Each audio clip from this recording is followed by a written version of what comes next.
we have some audio. Salvete omnes, salvete amici, nomen mihi est Decimus Aurelius Ingeniarius. Hello, everybody. Wow, we are just having all sorts of technical issues this evening. It's great. Myself and some of the other senators, what we are here now, we've got some audio, which is good, or at least I'm seeing audio bars. Hopefully you guys can still hear me as well. Yeah, yes, Decimus Claudius. I've just seen Decimus Claudius message come through.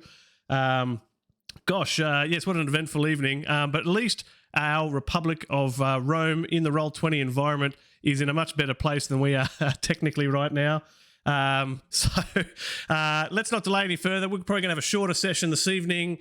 We are now in the Middle Republic, which is very exciting, very fascinating. Even myself don't get to see the Middle or even the latter Republic played in this game very often, so it'll be great to see the cards drawn. We last left our senators at the end of the forum phase, and we're now entering into the population phase now, and I'm going to hand over to the dictator as the highest ranking available officer. So let's not delay. We're going to take a brief moment to transition to the Roll20 environment, and we'll come back with all of our senators in the VTT. So don't go away. Stand by. Okay, we are back. Thank you very much for the brief pause while we transitioned cameras and audio. Let's make sure that we can hear all our senators on the stream. All my senators, give a wave and a salvete, please, to our chat. Salvete! Okay, I'm doubled. Hang on. Okay, I won't be doubled anymore. Okay, I shouldn't be doubled anymore. I've fixed that. All right, thank you for that, George Tanos in chat. While we fix all these tech issues.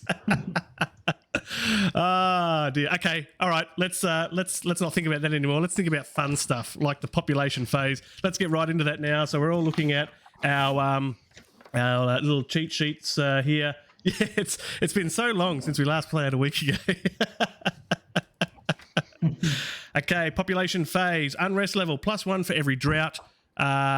And unprosecuted wars. So let's step through, ladies and gents, all of our drought effects. So there's no droughts in the forum right now, so that's a positive. But we do have the drought from the First Illyrian War and the inactive wars box that still will add to our drought tally. We need to take note of. We now need to scroll up and have a look at our unprosecuted wars. We have 2 there, which is the Second Macedonian War and the Second Punic War. So therefore, we have a total of 3. So of droughts and unprosecuted wars. Does anybody have a different figure to me? Nope. All right. So if somebody wants to increase the state unrest level to 6, somebody's already done that. Very good. Actually, I thought I saw numbers flying around. So great. You guys are good. Okay. Now we're going to do the State of the Republic address. So HRO, you know what to do. Okay. Thank you, Senators, Rome. As we know, in the past year, we've had a stunning success in war, which has been good tidings for us. But as we see, we still have 2 unprosecuted wars with enemy leaders on the front waging war at us. We have still the lingering effects of the last drought, and the unrest is rising. So for the future of Rome, we need to stand together, we need to stand strong, and we need to continue our solidarity in defeating these forces and moving Rome into this now, the Middle Republic, as our statescraft is evolving, as our institutions are evolving. We need to ensure that we can increase the stability and ensure that going forward, we continue the good tidings. Thank you. All right. Bravo. Good. I like a speech, man of action. Okay, so now as a part of our State of the Republic address, let's get a few details. Firstly, what is the popularity of our HRAO right now? 7. 7. And thankfully there's no bad omens to think about, but we do have an unrest level of 6 right now. So therefore we're going to have a modifier of +1 to any 3d6 roll that's now going to occur. I'm now looking at the table of the State of the Republic address down the bottom for you guys, and it's up on screen for everybody in chat. So let's roll 3d6 and add +1 to that, and let's see how we go. Big breath. Ooh, interesting roll. We have a 10 + 1, which gives us 11. No change. No change. That's okay. That's okay. I think that's all right. No change. So we are now well and truly into the Senate phase. You guys know what to do. All right. Just give me a second to bring the cheat sheet up, everyone. Okay, first thing we need to do is discuss the election of consuls. So I think so again, just to clarify, Decimus, we could have a dictator based on the strength of the wars if we required. So let's go have a squiz. So, yeah, very much so. So as I understand it, heroes add to the strength of the war. So yes, you are eligible for a dictator because of that Second Punic War. Okay, so obviously moving forward to appoint consuls, we should think about whether we want to send dictators, send a dictator and master of horse if we're going to prosecute these wars this turn. So I guess, does that sound like a good proposition that we have a dictator, or would it be best to leave the wars until later, just do some clerical stuff at the current turn? Marcus, I think you know that perhaps there's a card coming that might be beneficial, so I'm not sure what your ideas are on fighting the war, whether that would be good this turn or to wait. I think it's always beneficial while we have wars in front of us to prosecute some. While we do have two difficult wars, there's also the options for the Senate to discuss crushing one of the weaker inactive wars. So I think if it's a general discussion of should the Senate look to elect a dictator after the consuls, then I think that's most certainly something we should be highly considering. Doesn't the first Macedonian War enter the play this turn? Is that right? That is correct, I believe. Yes. At the appropriate spot. So at the end of the round. Yep. Yeah. Also So keep in mind age. and which would bring it to 21, war strength of 21, which is quite a big war. Yeah, so the Macedonian War sounds smart. So look, I think that. And the other thing to consider as well is that any leader receives refuge. Any leader that we defeat. So if we were to take on a Macedonian, presumably the Macedonian leader would join Carthage if we were successful. Is that the right understanding? Is it the next war we draw? I think it is the refuge. If I'm correct. So the card has changed perhaps since you guys have read it because we've updated the card. So I've just put it up for everybody, hopefully. Next enemy leader killed by a victory will instead be given refuge by the next war card drawn. Right. That leader may remain in play and aid that war, but is discarded when the war is defeated if none of his matching wars are in the deck. Otherwise, he's placed in the curia. Okay, so I mean, I think that's pretty good for us, because he's not going to go to the Punic War, which would make that Big May I have the concern. moment to speak, dictator? Yes, of course. I was thinking that if we do take care of one of the smaller wars, we could also receive a veteran legion, which will also strengthen our forces for fighting higher wars. That's a pretty good point. I think that is worth noting. So I guess on that front, we're probably going to elect a dictator, simply because we can. Obviously, it gives us stronger military forces. So as such, we would have a few candidates. So of course we've got Aemilius, the current master of horse, Flaminius, Julius of Erudite, and the current dictator Fabius. So if we're going to be electing a field and Rome consul, probably avoid those ones. So does anyone have any suggestions for who they'd like to nominate for the consuls? Furious will chuck his hat in the ring for another go. I would just like to point out that Flaminius would like to withdraw, as if he does end up being a HRAO or whatever it's how it's pronounced, it would be pretty bad. Just a point of interest, just be careful to make sure that current consuls cannot be consuls again in this election. Okay. Right. Yep. Unless there's a law card in play, which there isn't. Okay. Yep. So yeah, good point that Flaminius has very low popularity, so we would want to avoid that. Does anyone else want to put their hands up at all?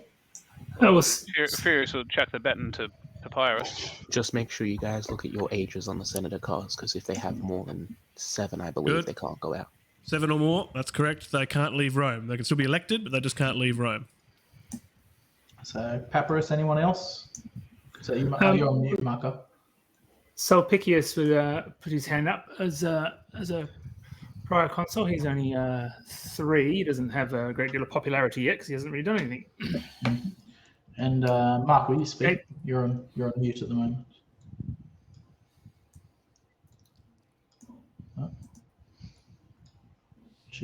Oh. Guess we'll give her a second. She hit the computer and she disconnected. I think she was speaking, so we'll just wait on her to see what she says. Julius could make a good dictator. Apologies. That's a good point. There she goes. She's back. Marco Aurelius is back. So what were you saying, Marco? I was just saying that I think that Aelius is only 1 and Plautius is only 3. Okay. In terms of age. Can the dictator be re-elected dictator? Could Fabius go around again? Yes. Yes. Because his popularity is compelling, I think, for that argument. Yeah, that might be good. I think in terms of proposal, so I'm going to move that Papyrus of Fortuna's Despair and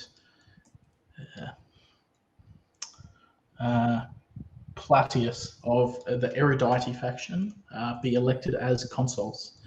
So I shall call for votes. Eruditi faction, how would you like to vote? 11 votes for. Thank you. House of Incognita? 10 votes for. Votes for. Fortuna's Despair? 8 in favour. 8 in favour. House of Julii? 11 in favour.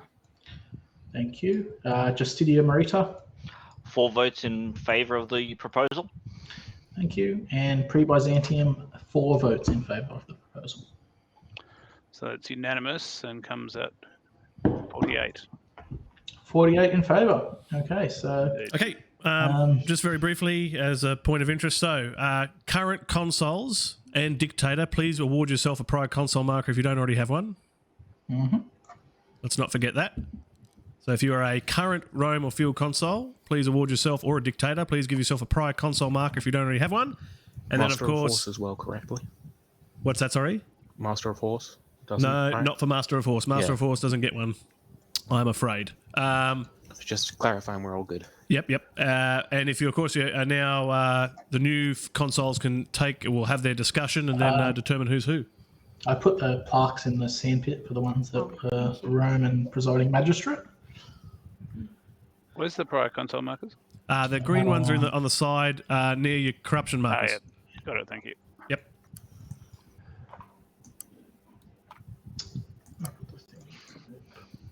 That's the first time I think we've remembered to do the prior consul markers on time in this whole game. Just got to get the major markers. Master of Horse loses his office now, as does the dictator if he hasn't already dropped his plaque. So dictator, Master of Horse, you can return your offices as well. You lose those on the election of the consuls. Well, you know what? I'm just no. I'm happy for you to put them in the middle sandpit, considering it sounds like you guys are going to perhaps appoint a dictator anyway, but we'll leave that to the consuls to decide. I imagine the consuls are having a discussion now about who's going to be who. Sorry, no. I'm catching up on the scribing. Oh, okay. Yeah, that's all right. I like the scribing to be accurate, so that's okay. Who's the second consul? It was Plautius of Eruditi. Thanks to Unknown Star 120 for the beverage time redeem. Certainly needing my tea tonight. Marco, do you have any overwhelming desire for one role or the other? I'd be happy for Plautius to be consul. Which one? Rome consul. All right, that settles it. All right, very good. So the consuls can take their respective purple office tokens and plaques. Please award yourself the correct amount of influence. 5 for each, so increase your particular senator's influence by 5. And while they're doing that, I guess just a general point of interest, be sure as presiding magistrate, or even, I guess, via a tribune, that if you're making a proposal, and I particularly aim this at proposals that are of a minor motion, ensure you're always appointing a senator as the subject. So if you're talking about concession awards, make sure your concessions are being awarded to a senator, not a faction. Has to be awarded to a senator. I think we had some problems with that last session. Something like the scribe, for example, also has to be awarded to a senator, not a faction, although it is the player, of course, who is actually performing that role. So the senators are the subjects of proposals in most cases here, bar the obvious ones such as, well, even then when you talk about land bills, you know, there are still a sponsor and co-sponsor, right? I mean, there's one benefit to this Senate phase, and that we don't have to elect a Pontifex Maximus. Rare. Yes, yeah, Marcus, you did well. You succeeded where I failed. He's Surviving 1 year. Surviving 1 year. It's a dog-eat-dog word up there. It's a low bar that's been set. Who's the field consul? They've forgotten their wooden plaque in the sandpit. Oh, sorry, me. There you go. Deus, Want to make sure you get all your accolades. There you Always go. leaving things in the sandpit. All right, and now, so Papirius has gotten his extra influence, has he? He has, yeah. Good. No, and at the faction level, yes, but not personally. yeah. Make sure both your faction tally, but also your personal senator gets the update, of course. And Plateus is up to 7 now. Is that correct, Mark Orwedia? Mm-hmm. Great. All right, and then when you're comfortable and you are ready, yep, over to you. Updating some tokens. Very good. Excellent.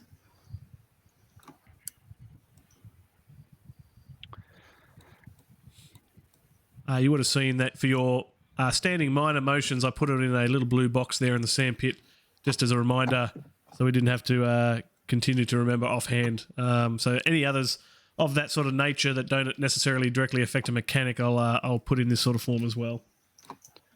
So we're up to considering the election of a dictator, is that right? Yes, and master of horse as well. The appointment of a dictator. Right. Yes. So it's up to you, of course, Consul, but as noted, Fabius... Well, it's actually a joint decision, but that's okay. Yep. No. Joint decision. Fabius did a wonderful job and has high popularity, which will be vital at the next population phase. So I would argue in that direction, but I respect my fellow senators enough to hear other nominations.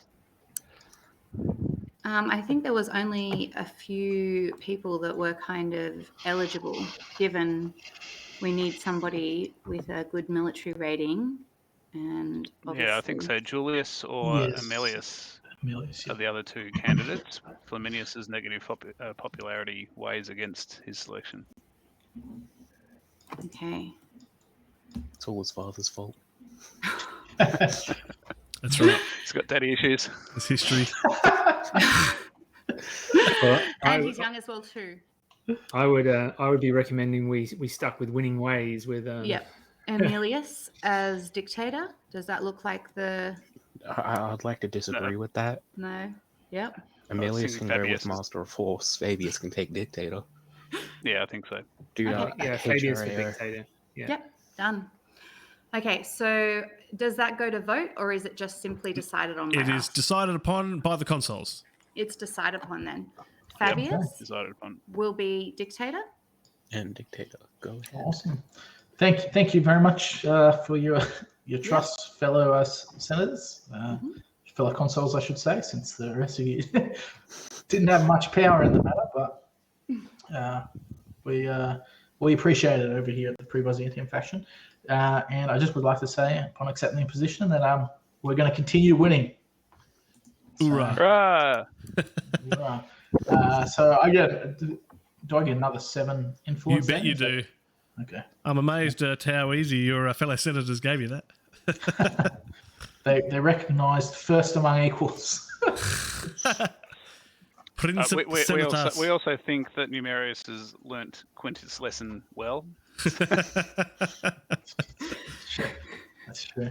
I do only have 4 votes, I should say, so I don't have a lot of Senate power. I think that if the consuls, they wanted to prosecute me, I'd be killed. So, okay, well, thank you again, everyone. So let me just grab up the cheat sheet here. Be sure to appoint your Master of Horse, Dictator. Yes, thank you very much. So on that front, as much as Julius is a tempting candidate, I believe that Aemilius of the House of Incognita, through the previous battle, has showed his fortitude, and I will appoint him as my Master of Horse again to continue watching my back. Thank you very much. Okay. Master of Horse knows what to do. All his plaques and stuff are in the centre. An extra 3 influence for Aemilius. Okay, so Taylor. Okay, so next up is that we need to be electing a censor.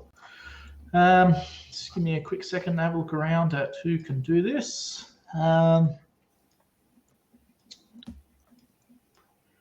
If he were nominated, if it helps, if he were nominated, Furious would not be seeking to prosecute anybody for corruption. Sulpicius would also like to keep the role within the House of Julii.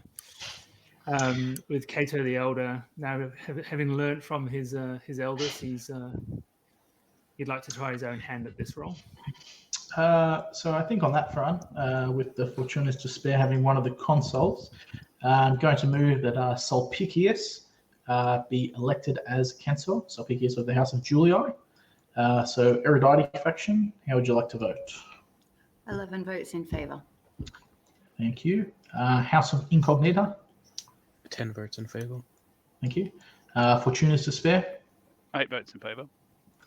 Thank you. House of Julii? 11 votes in favour. Thank you. Justitia Merita?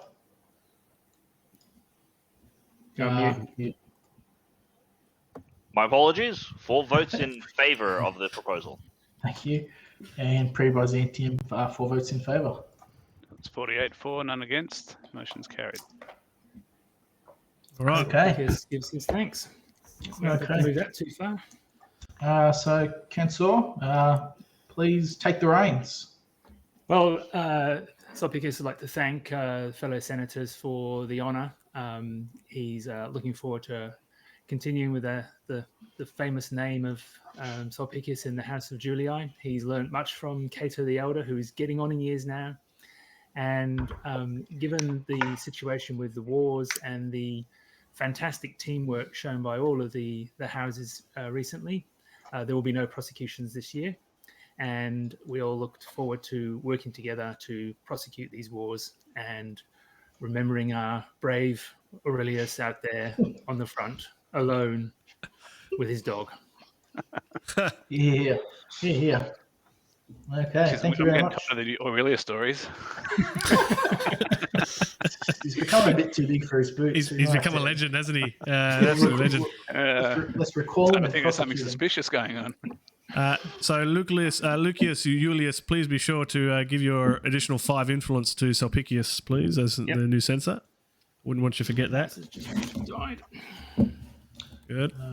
That sounds like the presiding magistrate is now going back to the dictator. Okay, so now can I have everyone? The censor was probably just about to say this, but I'll do it now. Everyone needs to remove your corruption markers, except for governor corruption markers, and I think there's only one person that's got that anyway. So, but everyone else, please hide your concession corruptions and then remove your red major corruption markers. Everybody's slate has been wiped clean once more. Can somebody just do mine for me? I seem to have lost my mouse. We'll help you out here in the meantime. I've got no trackpad and no mouse. It's Zeus. He's sending electricity against us. Doesn't like the futuristic technology. Gosh. All right. I need the 5 influence on Sulpicius too. So, here we go. I'm back. Right. It's okay. You good? All right. All right to continue then. Sounds like you are. Everyone else's corruption has been removed. Good. Perfect. Okay, just one sec. Let me double check the sheet. We don't have any governors. Okay, so I guess we're just in the regular session. So I think I'd like to start just by doing a few points of order here. So first of all, I'm going to appoint the medals that have been laid out here. So I'll start with the smallest first. So first of all, we have the Syrian War Campaign Medal with an enemy leader pip for fighting in the Syrian War. So that one will be going to Senator Aurelius of the House on Incognita, the current Master of Horse. So Aurelius, I guess I'll drag that over to you. Thank you very much. Award it correctly. There you are. And we at Rome thank you for your service. Thank you. Bravo. Okay, so next I will award 3 medals here to the much famed Senator Aurelius, the brave. So we have here the newly minted medal from the blacksmiths. So the first of that is the Pawn of Sacrificial Bravery, as we discussed last year, for fighting a war against all odds. The second is the Medal of Fortitude for fighting a war against a commander while being quite weak.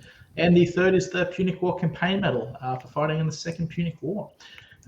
As Aurelius is currently away, I'm going to just award those to the House of Julii, and you can transfer them to Aurelius's wife if you wish. I'm not sure, but I'll place them down here for you to. Well, hopefully he comes home, guys. So awarded in absenteeum. Yeah. The House of Julii will put them on the shelf for his return. And probably to be truly earned and not too far away. So just a quick point of order, Decimus. I was able to move the pawn up, shifted back. Let me just double check the permissions are good for everybody. Yeah, that's me. I'm looking after it. Okay, perfect. And for the next bit, since these medals are to be awarded to myself, if it wouldn't be too much hassle, I'd like to ask the Rome Consul to award these so that I don't look too self-gratuitous. Good. Okay. I'm just having trouble clicking out. All I can see is a red dot. Okay. There we go. So I would like to award to Senator Fabius for service in the Syrian War. We have the Eagle of Supremacy for taking no losses as a commander in a war, the Cross of Adversity for defeating a war that previously ended in disaster, standoff or stalemate, and the Syrian War Campaign Medal with enemy leader Pip for fighting in the Syrian War.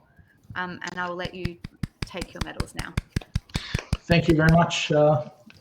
Thank you very much, Rome Consul. We appreciate it and wish to continue our military victories going forward. Okay, so I'll sort that in a sec. So I guess we will award these concessions now.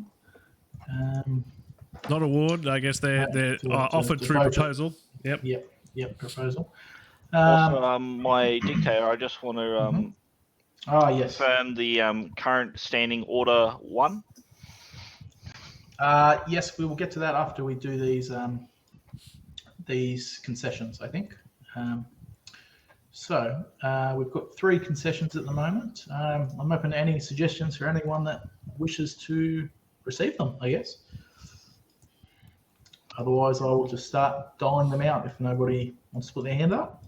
I'll get the tax farmer back again, and then I'll probably lose it again. Every session, I get it and I lose it. I've always fancied myself a land commissioner, and you'll do the honour of living out my dreams. So, unfortunately, the only way to get a land commissioner, and particularly if you want it, is to get the presiding magistrate or use a tribune to propose a land bill and get that out there first. All right. So if you read the land commissioner's text, you can't award that unless there's a land bill out there.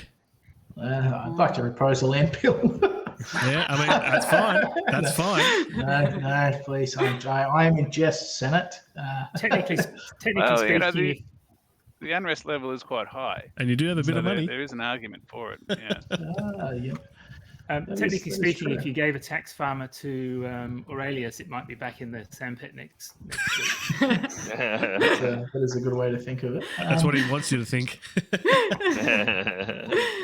So I guess before we get to these, then, considering the comments on a land bill, would that be a reasonable decision? Do people think? So obviously, we have 6 unrest, which is going to cost us if we keep putting on games or winning wars. So would a land bill be feasible? Would it be a good decision? Does anyone have any thoughts on that? I think it's a hard maybe. I think what we should do is consider what forces we might need to raise to prosecute any wars we might want to fight. I think we've got 19 at the moment. 19 armies at the moment. 19 strength. So there's only 5. We can only raise 5 more legions. So it sounds like you need to do your standing resolution, the war update with the field consul first. By the sounds of it, this has gone tricky. Okay. Okay. So since everyone's wiser than the dictator, I guess I'll ask the field consul to please go ahead and give the standing order before we get to the rest of this business. Certainly. As we've found throughout the history of Rome, we face conflict on our borders. We have 2 major battles, major foes that are standing against us and testing our resolve and our strength. But we're well led. We have an able dictator, an experienced man of arms, and his faithful companion, the master of horse, his little sidekick there, that can lead us, I have no doubt, can lead us through these troubled times. And we have an army of mixed veterans and Astarte and Principes that are ready to go and fight our wars. And over to you, Dictator. You may lead that war when you're ready. Okay, thank you very much, Field Consul. So I guess we'll get back to the discussion on the the land bill. So as Tiberius said, that is a hard maybe, and I think that that does sound agreeable to me. Obviously, with the high unrest, hopefully, if we win some wars, that will go back down. But obviously, the lower we can get it will be the best. And based on the current forces, we can only raise 5 more legions. Our treasuries. We need? So it depends what war you're going to prosecute. So I think we were going to prosecute one of the smaller wars. So can we do that? The imminent ones, or? Well, I believe there's 3 minor wars. We've got obviously the imminent war, and we have 2 inactive wars. So in total, there's 5 possible wars, or a certain combination of each. Yeah, so I think on that front, obviously, well, I guess it depends. The Licinian War doesn't really give us much gold, but it's quite weak. The First Illyrian War there, it's pretty weak as well, 10 gold and pretty... I'll just confirm as well that is I believe it's uprising. I forgot the exact terminology, yes. So we won't get any gold. Oh, yeah, perfect. So that's only 10. Revolt. Revolt, sorry. Thank you. Yep. So, yep. Why wouldn't we go after one of the big wars? So there's a few reasons for that. So first of all, there may be a good reason to wait on that to next turn, which may have to do with potential leaders that could be deployed from the Senate that could not be played last turn. Can you elaborate on that? There's obviously some yes, things okay, known that some things aren't. Okay, I'll be quite clear. So obviously, because we had a bit of a kerfuffle with playing the cards last turn, I have a senator here that halves or losses are rounded up with quite a high military that I can play, which I would have been able to play last turn if we'd realised. So I think that fighting one of these larger wars might be beneficial to wait until then and to just prosecute, get a few of these smaller ones out of the way. kind of clear them, and then next turn we might be in a beneficial position to do that, to prosecute the larger ones based on their high strength. So another option too is we could maybe even prosecute all 3 of these minor wars this turn. I think that may be within the ballpark of our current active forces pool. Yeah, I think we should go for a minimum of 2. Decimus, you love doing the numbers, so I think our only major issue would be the naval support. Obviously, I'm seeing the Macedonian War being a fleet support of 10 by itself. If we activate the Macedonian War, doesn't it join with the existing Macedonian War? Or if we beat it, right? I believe it doesn't activate until the end of this turn. Correct. So we do not have to worry about it at the moment. So when we do fight it, it would only be a fleet straight of 5, but when it comes back, it would be considered it's interesting that you talk about the First Macedonian War here. I've never heard of a case, and I'm not sure even the rules address you attacking an imminent war, and you wouldn't want to anyway because it would combine with the other Macedonian War before you even got to look at it. So yeah, that's what I thought. I would leave it. Okay, yep, that's perfectly fair. I mean, that brings us back to the existing Macedonian War, because if it activates the First Macedonian War activates some point this round and gets added onto the existing ones, that's a pretty big ask. Yeah. Well, but if we fight the smaller ones, we can get veteran legions, which would also increase our numbers. And we can still do both. Well, I mean,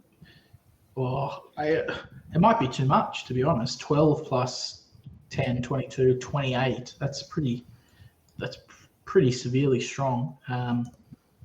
It can only get stronger. So maybe we want to get rid of the Macedonian War this round, the Second Macedonian War. Perhaps it is. I just want you to be aware that there are 4 of these wars throughout the 3 decks, and I don't necessarily know where the other 2 are. It could be the next card drawn. I'm not sure, so I just want you to be aware of that as well. Yeah, I think that under those conditions, then maybe it is best to just charge it head on. and I guess the other factor I wanted to bring up is we're talking about trying to punch out some of the smaller wars. Just be cautious if you say activate, attack both the First Illyrian and the Lusitanian War. If you happen to disaster or stand off both of those, and that concludes your combat phase, guess what? You have 4 wars on the deck, and then you all lose. Yep. So remember, if you've got 4 or more active wars at the end of the combat phase, you lose. So just be careful if you do approach that as well. Yeah, well, let's not do anything that risks losing. Okay, so I guess under those conditions, the worst case scenario would be that we prosecute the Macedonian War, but we lose it, which would then the First Macedonian War would be added on, but we wouldn't have enough fleets behind to prosecute it right away. So I think it probably is best to maybe punch that one out. I've just got a question just for the Game Master. If once we do defeat this war, if we do defeat this one and the first one does come out, would that be counted as the next war drawn, or would we have to physically draw it from the deck? I'm counting as physical draw from the deck. Okay. So if we kill Philip, then he doesn't get added to the First Macedonian. First war. Yeah. No. He does, unless he gets killed. Correct? So if he gets killed, he'll go to the Curia or the Sandpit or whatever, and then the next war we draw, let's say it's the Lusitanian War, he'd be added to that, would be my understanding. So the event card here states, because normally if you defeat the war, he'd normally he's outright completely discarded, right? He goes to the discard pile. But in this case here, the event card saves him, and he's not necessarily sitting in the Curia here. So, as I understand it, he's not going to get matched with that First Macedonian War, which is perhaps unusual, but it is literally tied to the next war drawn. Okay. So, so if you defeat the Second Macedonian, he will hang around. He will not be attached to the first, and he will be attached to the next war that is drawn from the deck. That's good then. So we won't have an automatic enemy leader for the first one, which is good. That is positive. So I think, obviously, to go back to the discussion of forces and potential land bills. So currently we have 19 plus the 8. Oh, well, sorry, no, we've got veterans as well. So what's that? 22 plus 8. So that's 30 against the 16. So that might be easy to fight. So I mean, again, it's just going back to the land bill. Would we like to put one of those in to? We've got 191 in the treasury. I'm not sure how much we would need to raise now. Likely not much at all. Yeah, I think we should. I'll sponsor a land bill. Could also think about the fact that the numbers for disaster and standoff or stalemate are repeating, even though they are separate. That still means we have one less of a chance of rolling. Yeah, so I mean, obviously the 13 is pretty low on the distribution table, but I think that based on the fact that we've got that the first Macedonian War coming up, it's not going to get easier. So I think, it's probably fortuitous to do it. So Tiberius said that he wants to sponsor a land bill. Obviously, we vote on that. So, what is it? I mean, type 1, type 2, type 3. We need to pick our senators, remember, for sponsor and co-sponsor. So I'm happy to have Furious sponsor a type 1. Okay. Cato would co-sponsor. Type 1. Okay, well, that's what you guys want to do. Well, so long as you're happy, presiding magistrate, this is your Senate. You get to decide. Well, I mean, obviously, that's our ideas, but I just, personally, I wonder about the benefit of a type 2. I mean, it's only the one extra unrest, but then we've got to deal with it, over fort. It's probably not worth it. So I think I agree with the type 1. So do I bring that to vote since are they proposing it? Or? Well, only the presiding magistrate can put proposals on the floor.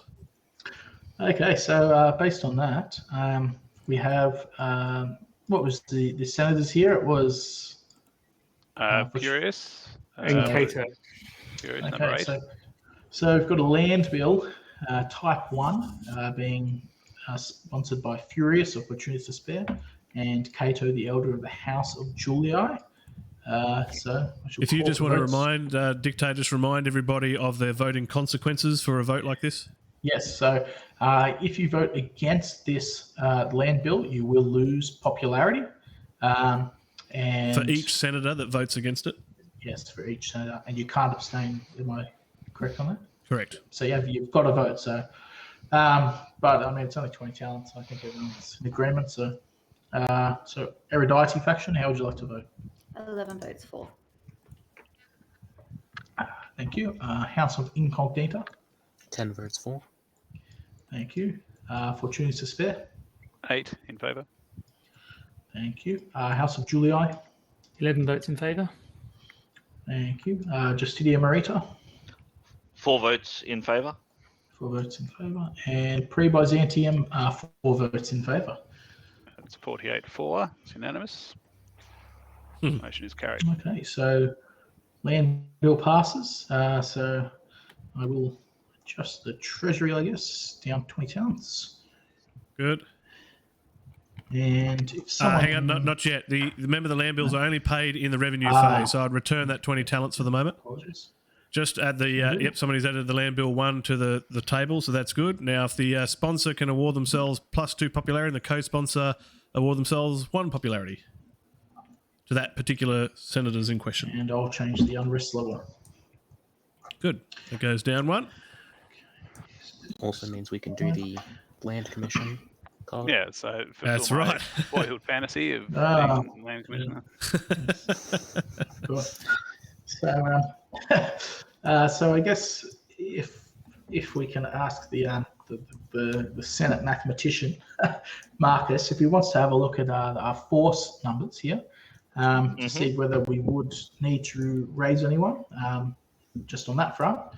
So I think uh, from the discussion we had before, we have our current force strength. If we were sending the dictator as well as the master of horse of a land force of 30, if we were to go and prosecute the second Macedonian war, that would give us an offset of plus 14, which basically puts us off the chart. Sorry, I miscounted it. It was 27, not 30.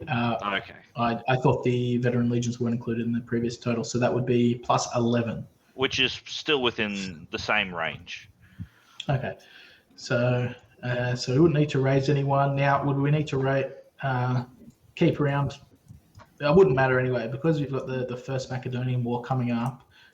We wouldn't have enough fleet support to prosecute 15. So I don't think it's even worth raising any fleets, if I'm correct. We've only got 5 fleets, don't we? Yeah, so we've got some in reserve, don't we?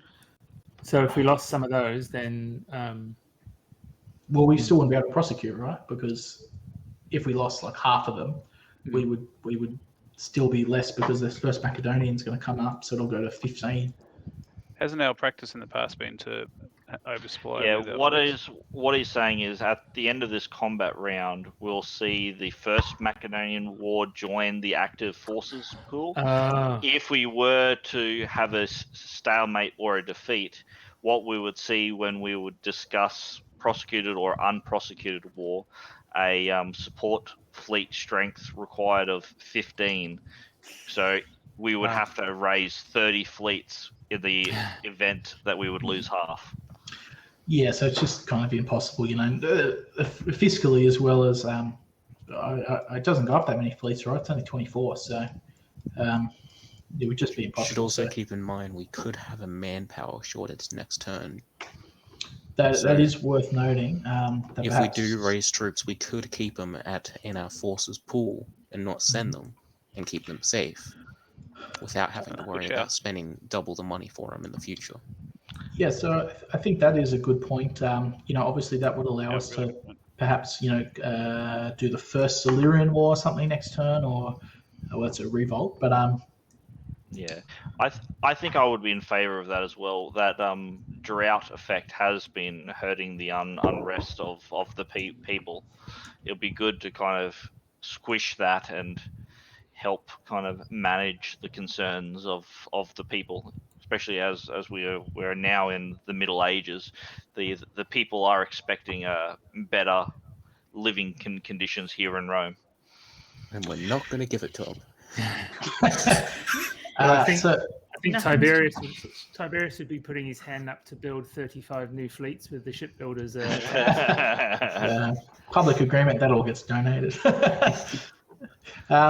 So look, I mean, I think if we just look down at the wars here, we can't combat the Macedonian. So we've got the Stinian and the Illyrian revolt. So perhaps it'd be worth just to raise 3 fleets, which would allow us to prosecute either of those, and perhaps 5 legions as well. How does that sound to people? Too low, we can only raise. Oh no, we can raise more legions. Yeah. I think we would need to raise more legions. Can I just confirm what the military rating of our field consul is at this stage? The field consul has a military rating of 1. Yeah. If we were to raise 5, that would give us an offset of +1, which would probably not be beneficial. Can we just confirm how many more we can raise? 9. We've got 9, we can 10. raise more. 9 because 16, we have 3. correct? We have 3 veteran legions, means we can't raise the normal version of those. Yes. So what's the ceiling on strength? 25, correct? If I'm not mistaken. I thought it was 24, or am I? No, it's 25. 25. 25. Okay. And we can And raise that's 25 in legions. strength, not 25 units. Yeah. No, 25 units. Yeah. Right. So we could go up to a land strength of 28. So would be our maximum strength. So we could raise 9 is what you're discussing then. So I mean, we've just got to think about the cost. So we'd have 171 in the treasury. Obviously, if we build some fleets, there might be some potential donations. Not counting on it. But so after the land bill, we have 171, so we can raise 17 units. You can also think about the concession cards that are coming through. The money people could get would be also useful to pay if we need be. Yes, in terms of donations. So yeah, I think that we need to think of the upkeep as well. Simply, if we win this war and we don't lose any, 50 talents upkeep is going to be a fair bit. That's just from the forces. So I guess so what numbers do people want to throw out? We're thinking about the full 9 here, or I'm probably thinking so. Like I know we're discussing an upkeep cost of 50, but if we put in terms of the drought as the equivalent of 1 unrest of our people, which we've all just happily spent 20 talents to remove 1 unrest. So at the very least, this war is draining 20 talents by itself. That's fair. So that's nine legions, you mean? So how many fleets would we be talking as well? 3. Okay, so that's a total of 12, which would leave us with 51 in the treasury. So it's still above the. And we would be only prosecuting 1 war this turn, correct? This would be to prosecute 2 wars. 2 wars. Well, if that's the case, you could also think that we don't have to minus as much money from the wars that are active. Yeah, that's true. Well, just noting that one of the wars we would be prosecuting is inactive, so that's not necessarily true as well.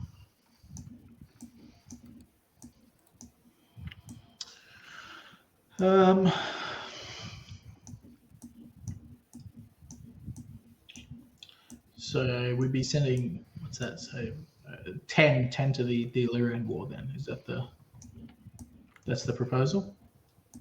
And then the 3 fleets, so 120, 51. We'd still have the 50. So I guess if we look at it in the best case scenario, if we win this Macedonian War, we get that 45 gold. So I think the balance, the budget balances out here.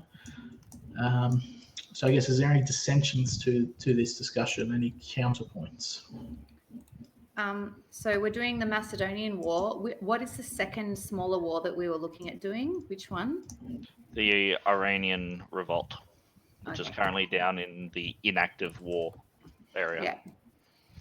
But just a point of order outside of the game, really. My tongue wants to say the Illyrian War, but everybody says Iranian War. What's the pronunciation? It's Illyrian. Illyrian. Illyrian War. That's it. Yeah. Okay. Yeah. Okay. Good. So and that's the ones yes. that are creating the drought and problems. Yes. Yeah. Good. Yeah. But which one are we going to do first? Are we able to sequence the order of them just in case we... I believe it would have to go the field consul first, or else if we would send the dictator, it would instantly end the Senate phase and we wouldn't be able to send anything to the second war. So Okay, it would cool. have to be the smaller war first. Okay. Good. I thought we had to vote on what we do and then they're prosecuted sort of simultaneously, but that's good to know that we can choose one and then change our path depending on the outcome. Incorrect. Once forces are sent away for war in the Senate, they will then be prosecuted in the order in which they were voted upon in the Senate in the combat phase. Right. So if you decide to prosecute 2 wars in this Senate phase, then those 2 wars will be prosecuted in the war combat phase. So there's no further dissenting opinions or counterpoints on raising the 9 legions and 3 fleets. Just in terms of fiscally. No, I'll take that as a note. No. So the only money we'd get is the 45 from defeating the Macedonian War. The Illyrian War doesn't have any because it's a revolt. Not too much of a problem. If we win it, even with losses alone, we will most likely have enough to pay for our forces without too much of a hassle.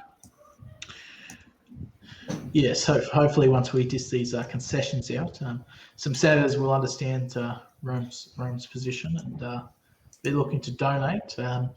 We did have a few donations last time that did turn the balance. So Yeah, the House of Incognito. that is true.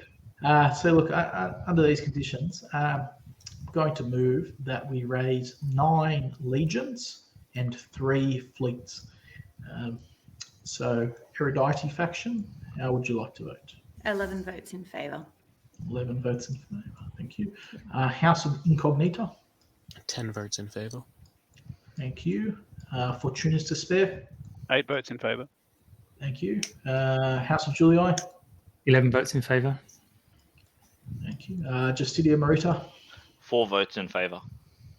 And Pre-Byzantium, 4 votes in favour. 48-0. Okay. Thank you very much. So if somebody's already on that, so it's 12. So I'm just going to adjust the treasury while I'm at it. Good. We've just got a carrier pigeon from Aurelius wondering if there's anybody on their way up north. That's a stone cold no. Why don't you send his medal back with him and tell him to stick that under his pillow? The problem that Aurelius faces is, like any good worker, he's demonstrated how good he is, and so they're just going to continue to lump him with the work. So he's like, oh, he's doing all right. He can hold the Punic War off for another go. Yeah, And then the medal, we can use it to stab people. When you finish Hannibal off, start making your way around to his Kenya. Yeah, work on the Dacians next, you know. Okay, so I'd just like to remind anyone with concessions on shipbuilding to collect their income.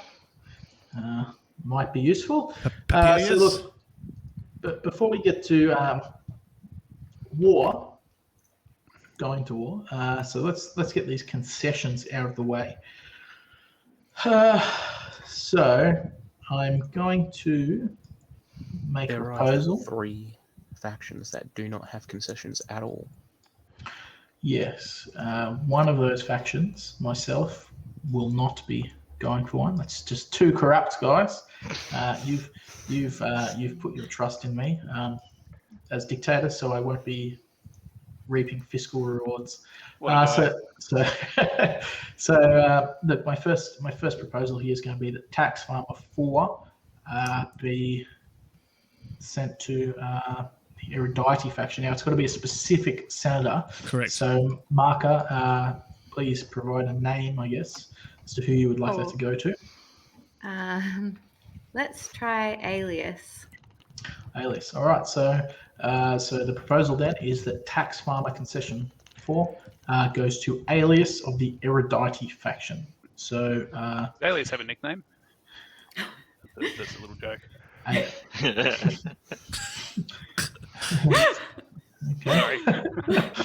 Okay. So Erudite faction, how would you like to vote? 11 votes for. Thank you. House of Incognita. 10 votes for. 10 votes for. Thank you. Fortuna's Despair. 8 votes in favour. Thank you. House of Julii. 11 votes in favour. Thank you. And Justitia Marita. 4 votes in favour. Okay, thank you. So, Pre-Byzantium, 4 votes in favour. 48 Big zip. voters. Motion carries. Just a question, how many ships did you guys build in the last run? Just 3. 3. Oh, yeah. So did Papirius, did you get your 9 talents? Yep. Good. Just checking. Yeah, there's a silver one under there. Oh, good, eh? Okay, so that's done.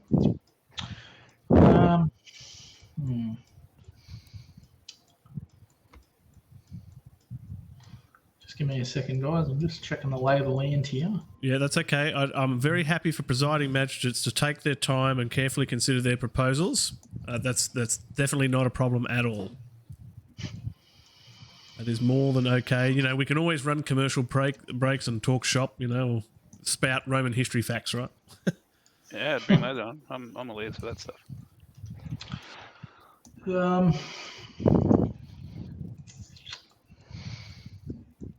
believe we should have our Pontifex Maximus looking for some prayers to say. Yes, that's a good reminder. If he Already on it. then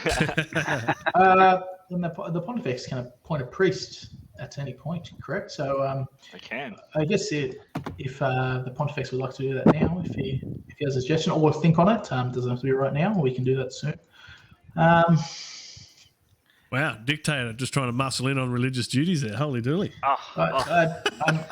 Excuse me. Dictator. I've made space It's for religion. PTSD. I've made space for the religion in the Senate. So Very passive Thank you, aggressive. dictator. Thank you. it's not muscling in.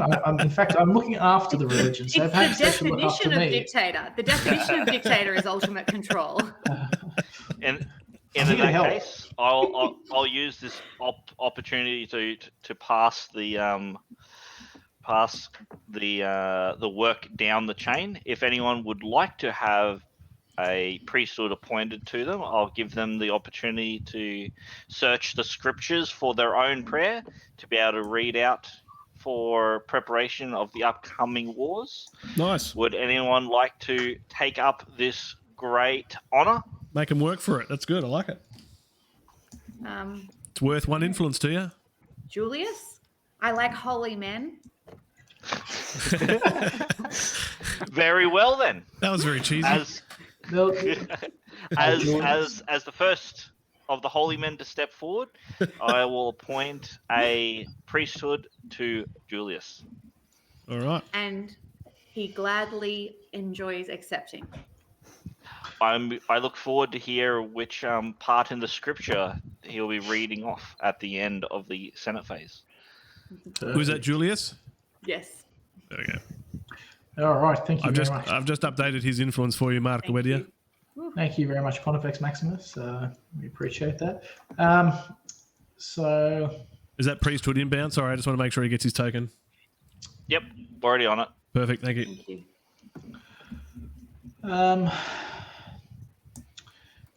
So as a proposal, I'm going to move that Tax Farmer 3 be given to, I think it's Quintius of the Justitia Merita party.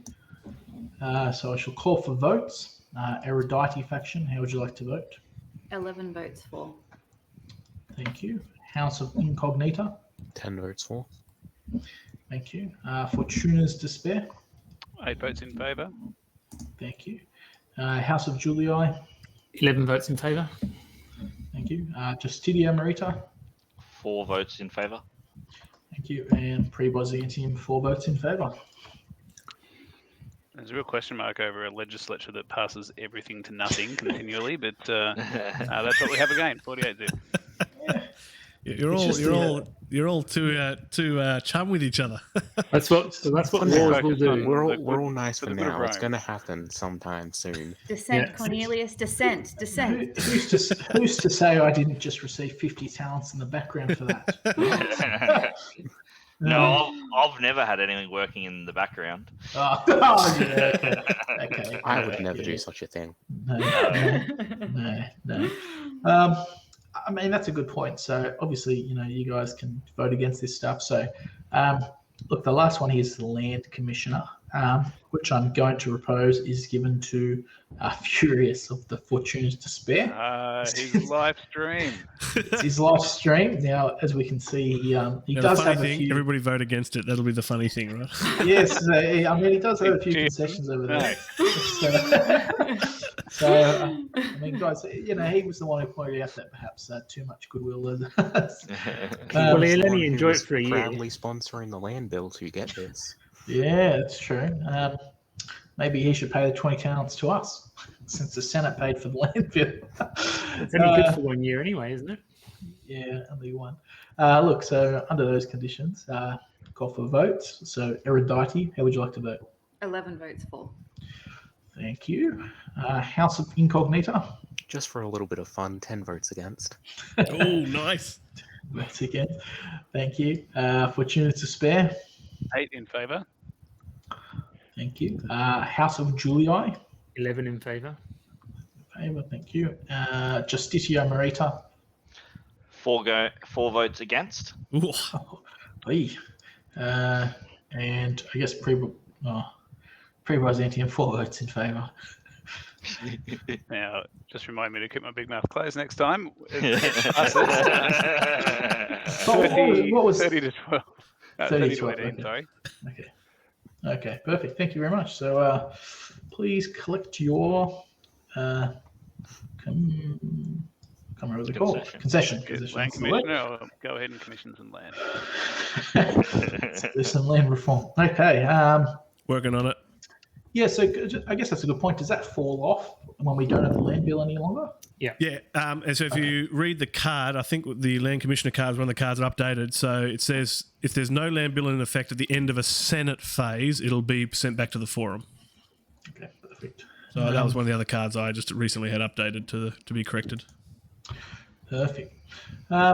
Okay, so I guess I just open the floor up to anyone if they have anything they wish to discuss before we move on to sending people to war. Anyone? Nope. No censuring? No, nothing? Okay. So look, the discussion we had was to prosecute 2 wars right now. So that would be, based on the original calculations, sending, I guess, Marcus, if you just want to correct me, it's 9 legions and 3 fleets to the First Illyrian War, along with the Field Consul. I think we can get away with sending 10. 10? Because if we go off, we have we'll re-go through the maps. We've got a current land strength that we can divide of 28. If we were to take 10 away, that would give us 18. 18 plus a dictator and master of horse, which would be 26. Still Minus the 16 would be plus 10. So we would have a 10 going into the Macedonian. For the Illyrian, that would give us 10 plus the 1 for the Rome consul, which would give us 11. 11 minus the 5 would give us plus 6. So he would just have to roll fairly well. Well, medium roll. Medium roll. Okay, so so that would be 10 legions and the 3 fleets to the First Illyrian War with the Field Consul. So I guess under that condition, I guess is that everyone's happy with that math then before we move to votes? Yep. Okay. So I propose that we send the current Field Consul, which is Papyrus, along with 10 legions and 3 fleets to prosecute the First Illyrian War. Technically, it's a revolt. So I shall call for votes, and please don't forget pontifex and priests to consider your extra votes here. Mark is wearing a priesthood. Yes, I'm ready to say the prayers. Nice. Okay, so we'll get to the prayers in a second. So Erudite faction, how would you like to vote? 12 votes in favour. Thank you. So House of Incognita's postal votes have turned up. He's got 10 votes in favour. Fortuna's Despair. 8 in favour. Thank you. House of Julii. 12 votes in favour. Thank you. Justitia Marita. That will be 8 votes in favour. Thank you. And Pre-Byzantium, 4 votes in favour.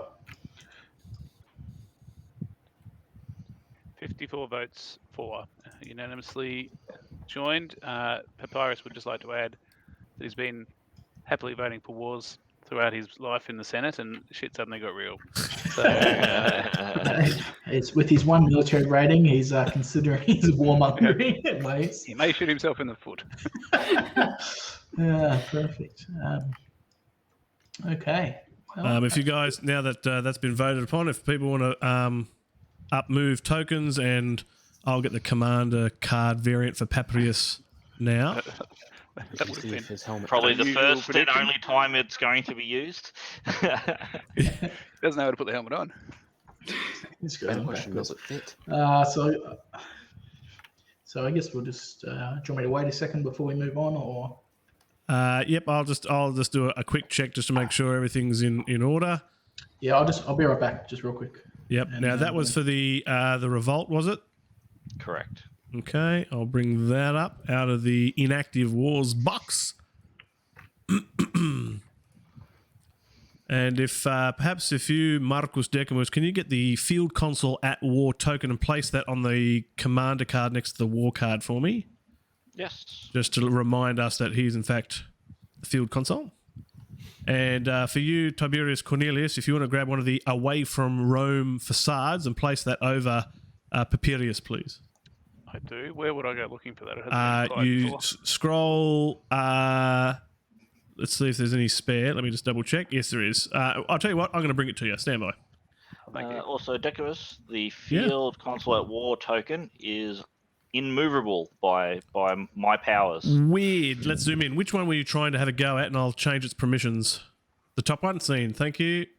Yep, it's got control by no one. Give me a moment. Can you try again now for me now? Yep. Thanks. I have the power.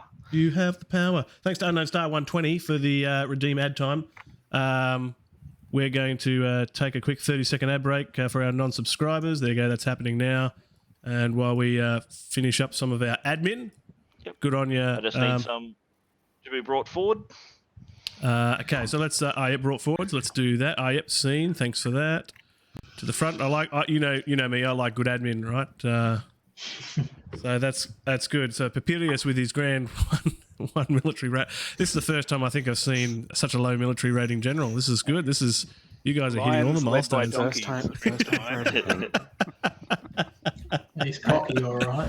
First time for everything. We had Aurelius fight that with guerrilla Who's he war fighting? tactics. Just for scribing purposes? But which enemy? The First Illyrian War, which is technically a revolt at the moment, not a war. Yeah, he's like halfway to battle. Who am I fighting against? Now, just a quick one for Fortuna's Despair. Tiberius Cornelius, just make sure you update your faction votes now to remove Papirius's personal votes from your total now that he's away. Just gonna get there, try to shake hands with the enemy. And just for that He's a last. not a fighter. And just for that last vote, I know the Pontifex Maximus certainly took advantage of it, but don't forget priests, you get an additional battle vote when you're sending or recalling forces and commanders away in 2 from wars, okay? Oh my god. So when it comes to, for example, yourself there, Marco Wedi, with the Eruditi faction, you've got 2 priests, so on top of your standard 11 faction votes, you'll get an additional 2 for those types of proposals. Okay. We ready to move on then? We are. Great Thank you. admins? Thank you, Dictator. That's all right. Okay.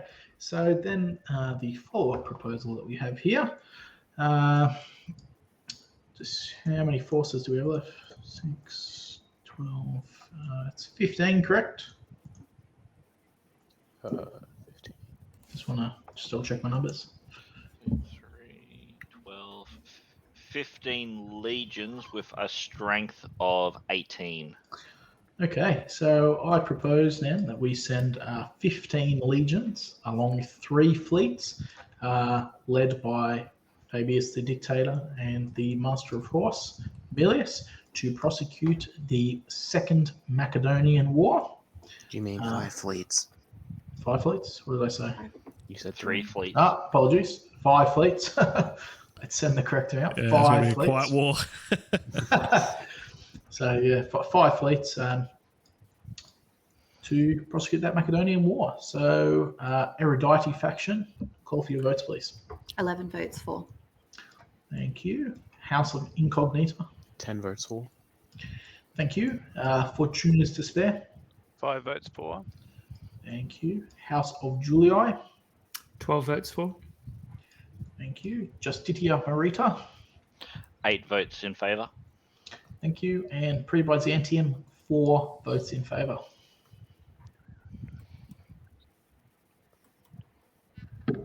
$50 votes all up Okay. in favour.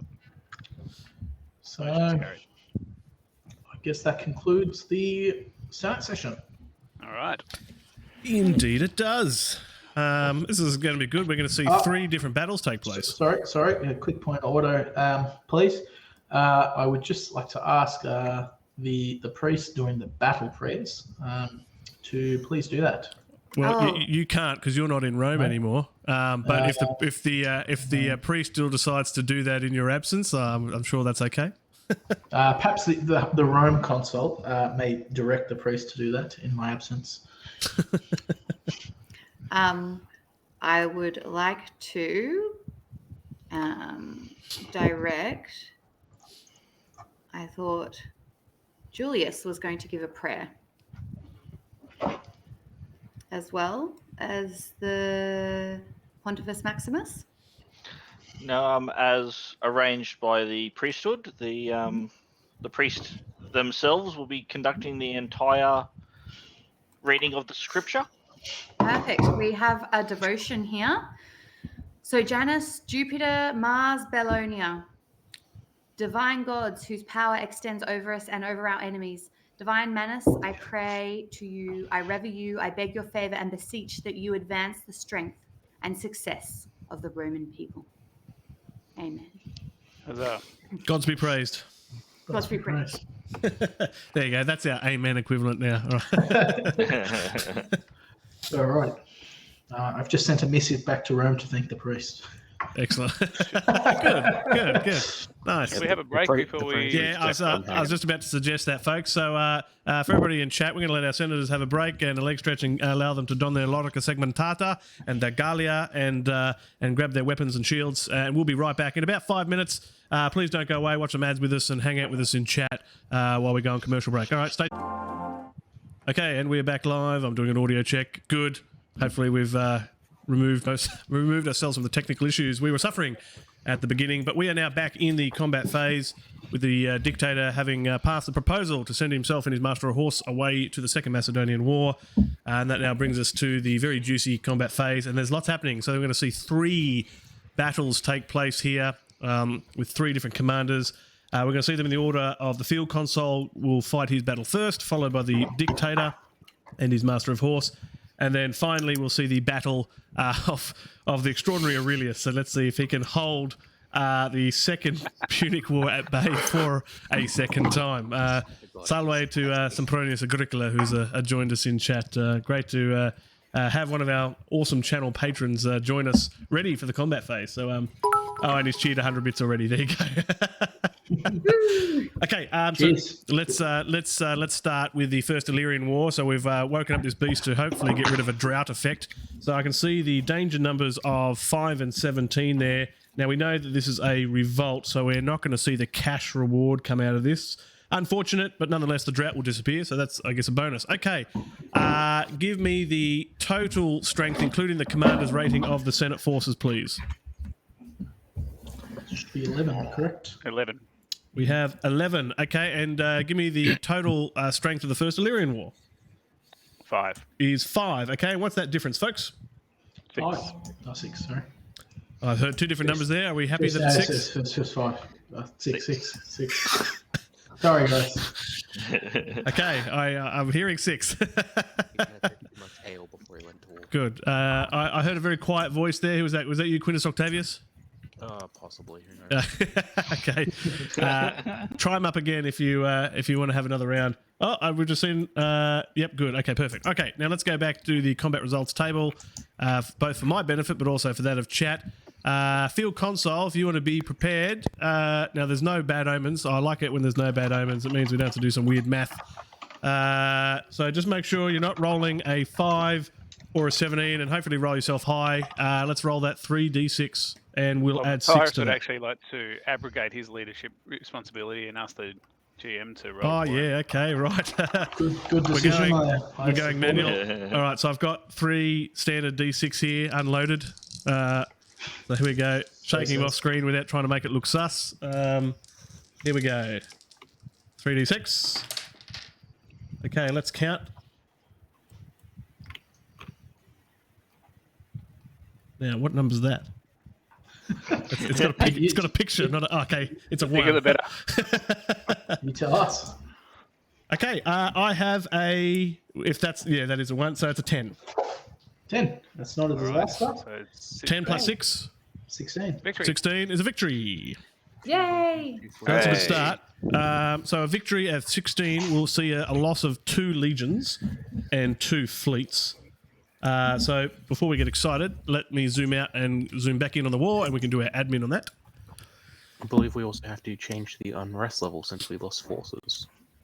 In just a moment, bear with me, stand by. Let's do this one step at a time. Okay, so I'm now looking at the war. So we're just going to do some rolls to determine the loss of which legions, which fleet. So we're going to get rid of 2 of each. So let's start on the legion front.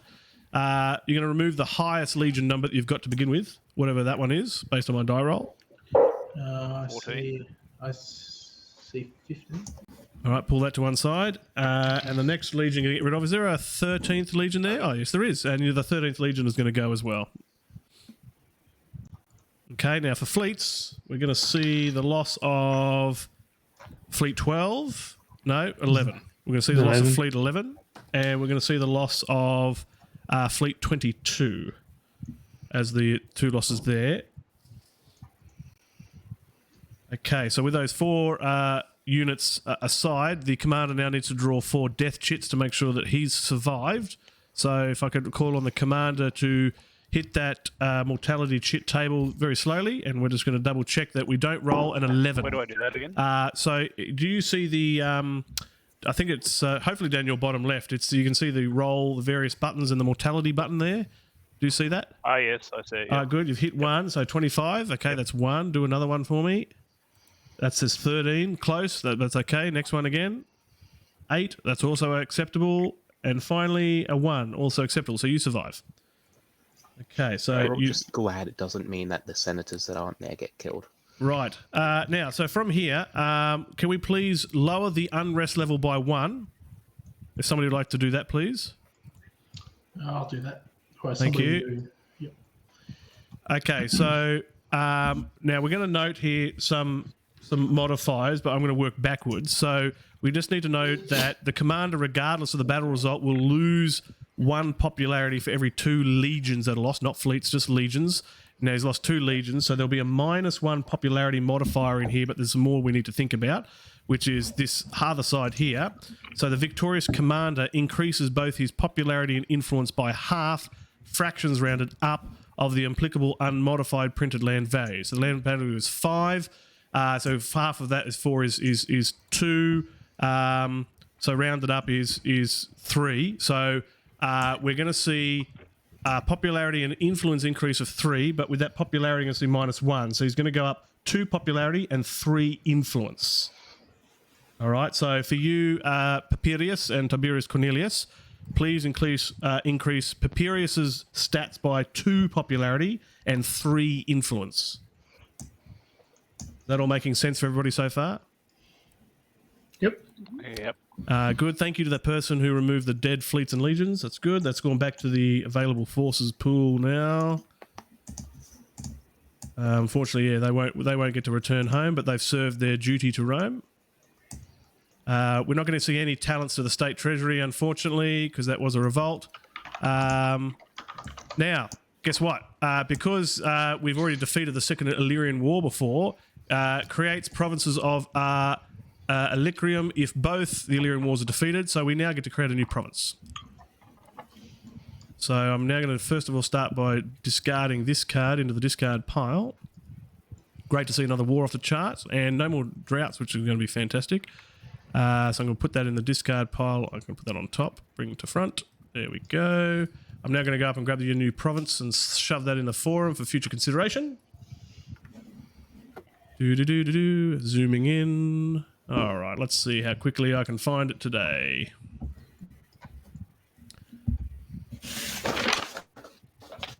Not that one, not that one, not that one. There it is, found it. I'll drag this down. So this is good that you guys are generating more provinces. That's always good news. That'll mean more governors, of course. Oh, I've just lost my footing. There we go. Put that in the forum. Great. Okay, that is done. All good on that front. Okay, so that war's done. I don't foresee any other duties there for the moment. Veterans? Yeah, let's do a veteran. So let me roll the dice. Thank you for that reminder. And I don't think veterans is in my cheat sheet here, so I'm going to make a note, write that in as well. Just means more forces for the Punic War. Yeah, that's right. That's exactly what it means. Okay, the veteran, I'm just checking my numbers against my die roll. So based on this, it's going to be the 8th Legion that's going to become veteran. So if Papirius, if you'd like to grab yourself the 8th Legion Allegiance marker, and please place that on Papirius's card. Where would I find that? I'll get that for you now. That'll be down in the the faction pool here. There it is. And what did I say it was? 8. 8th.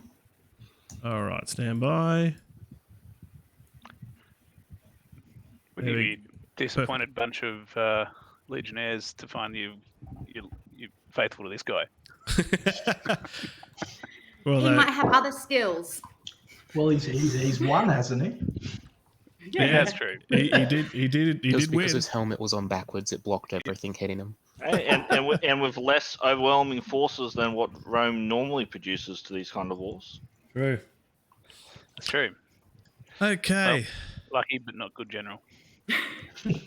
He's not Aurelius. All right, let's do our next war. Any other questions on that one? All right. Okay, so now we're going to move on to the Second Macedonian War. This is a bigger one. This will be a bigger party. Okay, so let's start with the just the strength of the legions, please. 18. 18. Now, can you give me the strength of both the Master of Horse and Dictator combined? 8. Gee, isn't that good? All right, and what's that total? 26. We have a 26. Before we roll, can Papyrus lead the victorious legion south to the Macedonian border and in a pincer move crush the Macedonians? Wouldn't that be good? Wouldn't that be good? Strength 26 for the Senate. Okay, and what is the total strength including enemy leaders for the Second Macedonian War? 16. And therefore that will give us a difference of 10. 10. Okay, so plus 10 is quite healthy. Now, what are our danger numbers here, folks? 13, 14, 15. 13, 14, and 15 are our danger numbers we do not want to be rolling. So I'm going to go down to the combat results table. Stand by. Okay, there's our combat results table. Okay, to the commander, the dictator specifically, at your leisure, unleash hell, 3d6. At your leisure, please. Oh, now the pressure's on me, right? So you roll a bad roll, we go to the game engine, right? Yes, certainly. Vote on that proposal, please, right now. Okay, 3d6 in my hand, making suffs, handshaking movements. Wish yourselves luck. Here we go.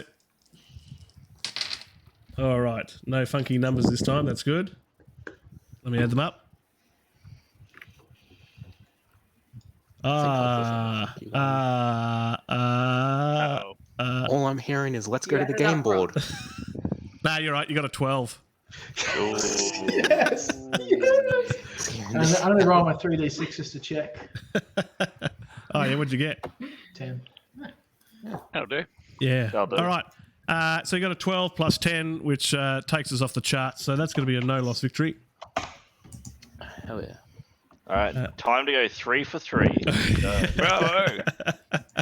Aurelius, it's up Hang to on, you. you know me. Let's do some admin first. Okay, so we don't need to do any death chit draws, which is quite tasty. Could somebody please decrease the unrest level by 1, please? Who's doing that? I'll do that. Okay. Can we just take a moment? It's great to see that bad boy off the board. Yes. That's true, especially since it's an stuff. H3 war. True. We previously lost that, correct? I don't think I've tried to prosecute it. I believe it's the Punic one we tried. Yeah, Well, I think the first so. one. I It was mean, the you first can Punic check war. your war record on the group there. That has a record of all your wars fought. Poached Trout's very impressed with your victories so far, folks. That's good. Okay, so we have now decreased the unrest level by 1 for our victory.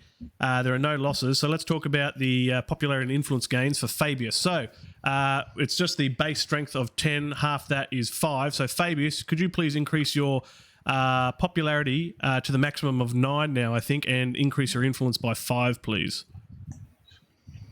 Holy dooly. We're in danger zone. All I'm hearing is assassination soon. Guys, please. I'm a war hero. I've saved Rome twice in a row.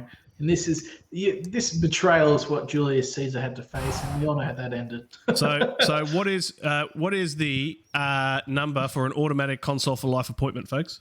35. 35. I just wanted to highlight that. Okay. Is it 30? How many votes do we need for a major prosecution again? Don't forget the defendant gets to add his influence. Oh, yeah. Okay. Who's got Anyway, that's a story for another day. So we've provided the commander with his popularity and influence bonus for winning war. That's fantastic. Now, because this is the first of these Macedonian wars that we're fighting, we're going to get some cash for this. So who would like to update the state treasury by 45? Oh, I'll do it, I guess. Okay, very good. So, 5. Marcus Decimus, if I could request you could remove the age number 3 token from the war and place that back on the side there. We'll start removing some of those tokens. We've had no land losses. Let's do a veteran legion. You get my dice of veteran assignment. Legion number 1. They get to become a veteran. There you go. Legion number 1. If somebody wants to change out Legion number 1 to become a veteran, please. I see somebody's doing that. Very good. I put that token on. I put that token on my Fabius. Correct. That would be correct. All right. So zooming out there. And since we've won the wars, we can remove our away from Rome markers as well. Not yet, because you're technically still away at Rome. Yeah. Yep. So we have to declare our innocence. Almost yet. So I'm going to go pop Philip. Somebody wants to grab Philip V and put him in the forum for the moment. That'll remind us to assign him to a war when that pops up based on the event. I'll drop the second Macedonian in the discard pile. All right. Gee, that's very tidy. That's nice to get 2 wars off the card. Somebody want to grab Philip V and put him in the forum? He's up still in the active wars area. Thank you to C. Sempronius for the beverage. Redeeming 100 channel points there. Righty. Let's go up and now that that's done, is there anything else that I've forgotten, folks, for that war? I think we're all good there. Just to get our beer ready for Aurelius. Mm-hmm. Okay, and there was no death chits to draw because we had no losses. All right, let's zoom in on Aurelius here. All right, this is always a fascinating one. Okay, first of all, let's understand his total strength, which is 3. The Senate strength is 3. There are no more forces left. They were all eliminated in the last engagement with the Second Punic War. Clout gang click like is pleased to see a win there on the board, so he's quite happy. Okay, so a strength of 3 for the Senate. What is the strength of the Second Punic War, including all enemy heroes, etc.? 22. All right, and that gives us a difference of 19. Minus 19. All right. So standoff numbers, right? So with a difference 11, modifier 15, of minus 19, essentially it means you really want to be getting a disaster or standoff, right? Is that an automatic defeat? Yeah. So what are the danger numbers that we want to roll? Somebody read those to me. 11, 15, and 16. 11. Is that it? What about the enemy leader? That's the That's 16. 16. Yeah. Oh, So that's there's 2 16. disaster numbers, but we don't want to roll those, do we? So Yeah, we you do do. as well. Yeah. Yeah, you want to roll nine- any well, of that's those. 10 and Yep. 9 as well. 9, 10, 11, 15, and 16. Yeah, there we go. 9, 10, 11, 15, and 16. Yep, so these are great numbers we want to roll. The complete opposites of what we normally want to do. Okay, so handing over to the curator, Julius, looking after Aurelius there. Over to you now, good sir, to roll some magic with your 3d6, please. Well, we're not going to change the winning ways today, so the responsibility will be handed straight back to yourself. Okay, And we go on to the board game if it doesn't work. here we go. Can I bowl a strike here? All right, what are we looking for? Here we go. Fingers crossed. Dice going everywhere. What is it? That's a 7. Oh, So go on to the board game, I hear. Oh dear. So that is. Oh, he would have survived too. So unfortunately, that is a defeat. Aurelius was not able to pull a rabbit out of the hat for a second time, which is sad. So we'll see a passing of Aurelius here. Death in battle. That's an automatic defeat. Now I'm just looking back on Aurelius's card back in Rome. What we're going to do is the normal death procedure here. So first of all, there, Lucius Iulius, if you'd like to remove the away from Rome marker and his age marker, you can clear those away now. Start by doing that. Now I'm pretty sure a defeat results in an unrest increase. Does it not? No, it's just disasters. Somebody want to check that? Let's have a look. It would be a defeat. A result of defeat means the Roman commander is killed and his forces return the number of legions and fleets, if as per the Yep, that's all good. what the table. The unrest level is immediately increased by 2. Ooh. Wow, 2 for a defeat. That's amazing. And that will count for provincial wars and what we're doing here, I'm pretty sure. Let's just double check in the provincial wars advanced rules. So, scrolling down to the advanced rules section, which is up here. And we look at rule 2.02 for those that are interested. We are looking in the Valley Games 1.06 Alpha advanced rule set. Combat defeat. So a defeat in a land or naval battle results in the death of the governor, which we're processing now. The province becomes allied with the victorious war. So if somebody would like to drag the province card next to the Second Punic War, please. And you can remove the governor's term number 2 token. That can go back on the side as well. So somebody doing that? Strength, doesn't it? It does. It'll add the 1 strength now. Oh, it's not too bad. Now, because this was a provincial defeat rather than a Roman defeat, the unrest level is not further affected. Okay, so there is no change to the unrest level because of a defeat here, which is good news, I guess. So, so a provincial defeat does not result in the change in the unrest level. So nobody's changed the unrest level yet? I did. I changed it's it. up to Yeah, 5. you can put it back. So, yeah, a provincial defeat doesn't result in a change in unrest level. Oh, that's good. Yep. Yes. Okay. All right. So this province is now matched with the war, and essentially you don't get it back until you defeat the war. Now, really? Okay. So What happens he's to Aurelius? Aurelius is. We're just about to finalise his death process.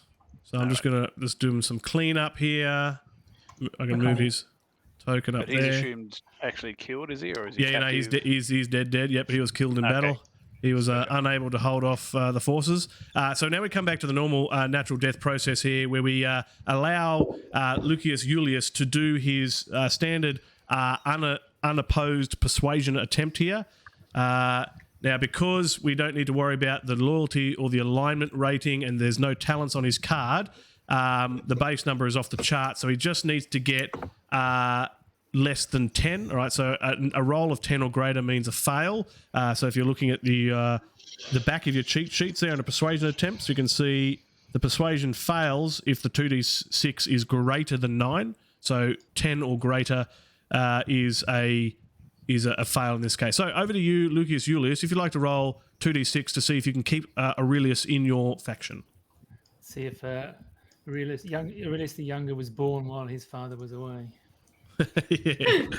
yeah. And he was. Nothing sus. Yeah, and great. So he's going to stay with the House of Julii there. So that's good. No further effects or changes. So Aurelius's medals have been put in Romana at the top left-hand corner of the House of Julii there.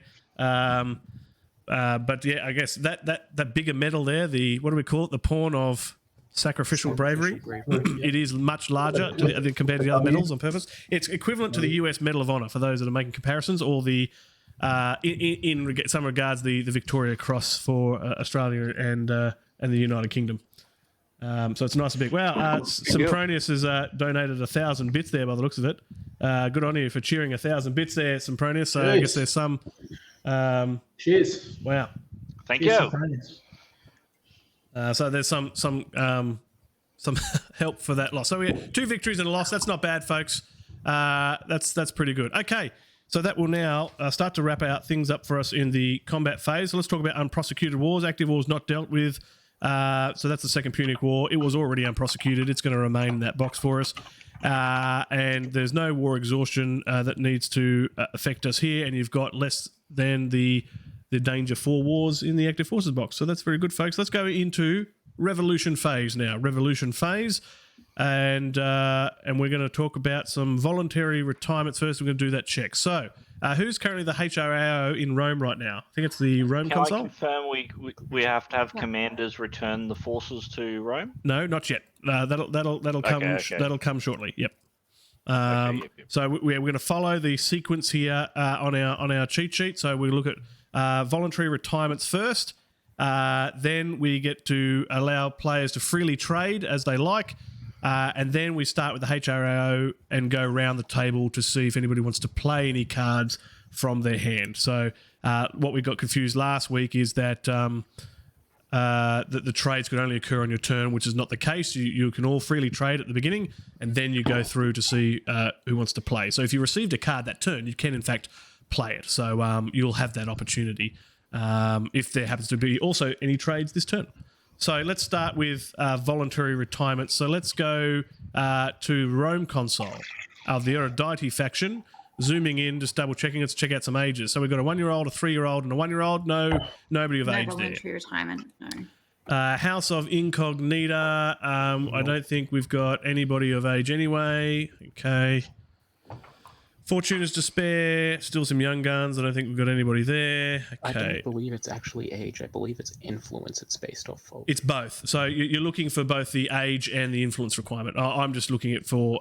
What's the influence requirement, sorry? 20 or higher.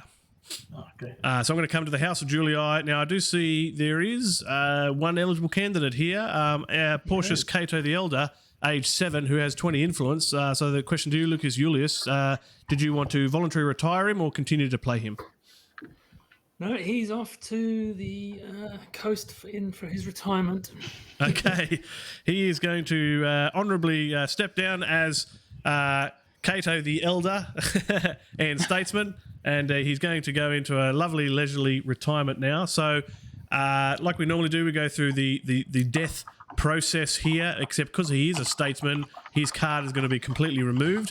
And what we also do is I take notes of his influence. We halve that to 10, and we're going to be banking 10 influence for the House of Julii and Lucius Julius. So, Lucius Julius, you could kindly wipe the slate clean for Porcius Cato the Elder, and we can clap him off for his great work.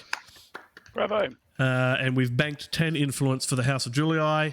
And then when you're ready, if you want to go, I'm just going to do a quick modification on his card. And if you'd like to drop him on the discard pile, please drag that over to where the rest of those are. You'll see the Second Macedonian War sitting there. So if you drop him on top of the Second Macedonian War, he now will get placed over there. All right, and let's moving across to Justia Marita, all young guns there. And up to Pre-Byzantium, all young guns there. So there's no other voluntary retirements to talk about there. Okay, an opportunity for every player to trade cards from their hand. Anybody want to discuss trades right now? Can I say that's a point of order, if that's all right, Decamus? Mm-hmm. Yeah. So I just want to understand. Let's say, Fabius, he's got his popularity and influence. If I play a card that, let's say, had the like a red text card, what happens to his influence and all that? It goes over top of him, correct? Right. So if you have a Statesman card, yes. So any popularity influence on a family card immediately gets transferred to on top of the Statesman card that is played over the top of that player. That is correct. Okay, so yeah. Would you it just add do on top of what the Statesman No, is? it doesn't add. It just whatever was on the bottom. If it is higher, it'll go to that value. All Okay, right, cool. Yep. good. I'm just making sure it's not reaching that marker. Right. So Can you just remind me what a statesman card is? Is that the same as Cato the Elder was a minute ago? correct. Yeah. So a red text, Right. a special senator, a statesman. Yep. Because family cards are standard senators, and red text are statesmen. Special senators are well-known individuals from history. So I guess you'll see eventually the Julius statesman in the latter republic, where we saw him in history.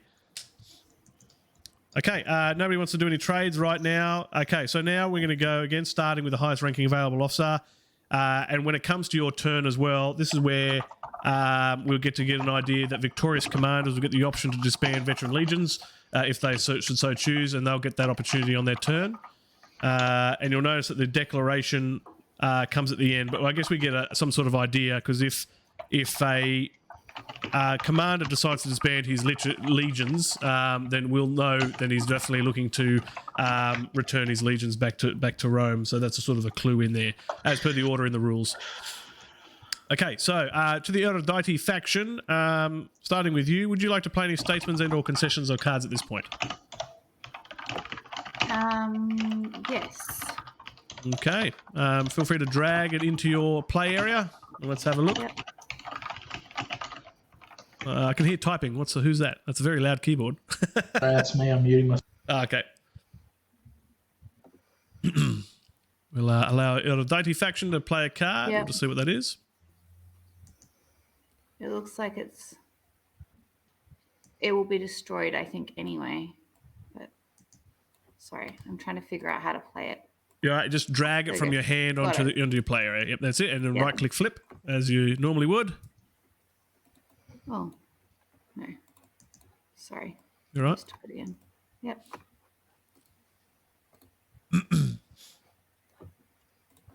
And I'll zoom it in for everybody so we can have a look. It is the tax farmer number 1. There we go.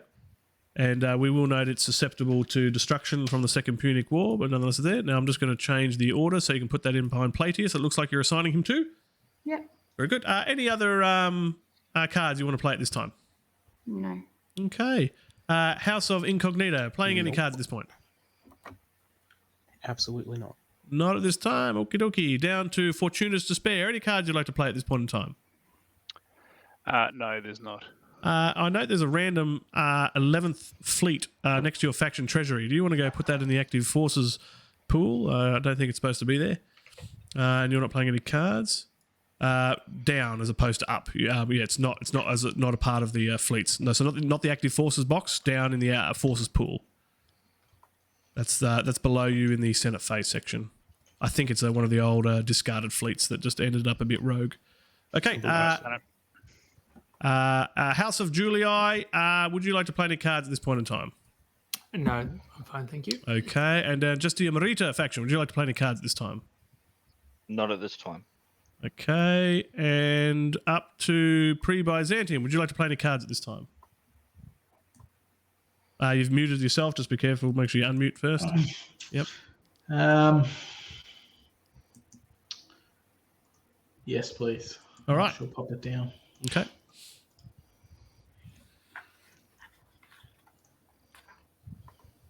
All right, cool. We're seeing the new Statesman come out for Fabius. What I'm going to do is I'll just make sure he's in front of the queue. I just want to point out as well, just for those factions that took their turns or who have a victorious commander, did any of you want to disband your legions for +1 influence and oratory? No. No. Okay, just double checking. Cool. All right. And nobody has over 5 cards in their hand right now, which is good. So let's come to the Declaration of Rebellions. Let's start with the Field Consul who won his war first. Are you handing back your forces to the Senate, good sir? No, Field Consul? I'm asking the Field Consul first. Oh, sorry. What am I doing? You need to make your declaration that you're standing down and handing your forces back to Rome, i.e. you're not rebelling. Yes, that's. There's no intention of rebelling. Okay, cool. I have to ask. That's all right. And let's go to the Dictator. Thank you for checking. Yeah, good. And Dictator, are you standing down your forces and returning them to Rome? Of course, I have nothing but the Republic's best interests at heart. Good. Okay. Feel free, commanders, if remove your away from Rome markers now, and if somebody return all the forces back to the active forces box, I will remove the commander cards, put them back home. Does that mean my senator resets back to 0 age with the one I displayed? Yes, it does. You'll get to reset his age back to 0. That is correct. And if you wouldn't mind, could you send him to the back so I can put the... No, I'm going to send him to the front because you'll want him over the family card. Yes, I just want to make sure the tokens can still be on top of him, though. Does he leave as a prior consul marker? Oh, I see what you're saying. Yeah, send him to the middle. No, I think he gets to adopt all the tokens. If somebody wants to read the rules, but I'm pretty sure he gets to take all the tokens because he'd get to take all the talents. My understanding, he takes all the tokens. There you go. That's been corrected for you now, good sir. I'm just going to fix your medals up here. Perfect, thank you. Give me a moment. Your box has gone very large. I think it was one of the pips went walking. I'm all done now, so hopefully it's steady. Good. All right. Stand by. This might shrink your medals. I'll investigate why the box has gone huge a little bit later. There we go. Pop those up there for now. I can always get you some normal ones later. Okay. So let's just double check in the rules just to make sure he does get all his tokens, but I'm pretty sure that is the case. Let's go look up Statesman in the rules.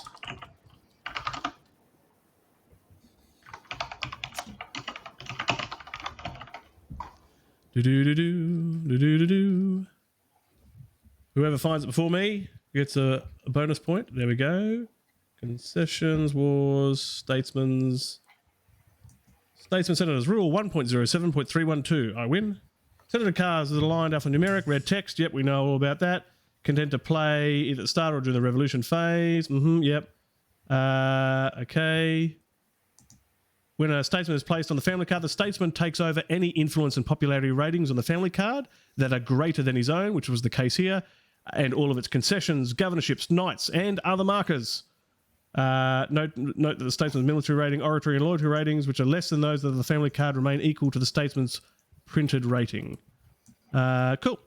So would that mean he keeps his death marker then? Because that is another marker. True, but this is a Valley Games rule we are reading from, and the death and age markers is an Avalon Hill edition. So I have to think about this. Maybe we need to refer to the Avalon Hill rules, which talks about statesman's cards. Let's have a look in here. I'm happy just to put it aside, and if we, I'll put it next to him, and if we figure it out after the fact, whatever, I'll just adjust it. Yeah, that'll be something for me to look at because there are always some rub points when we introduce things between game rule editions here, like we have with Avalon Hill.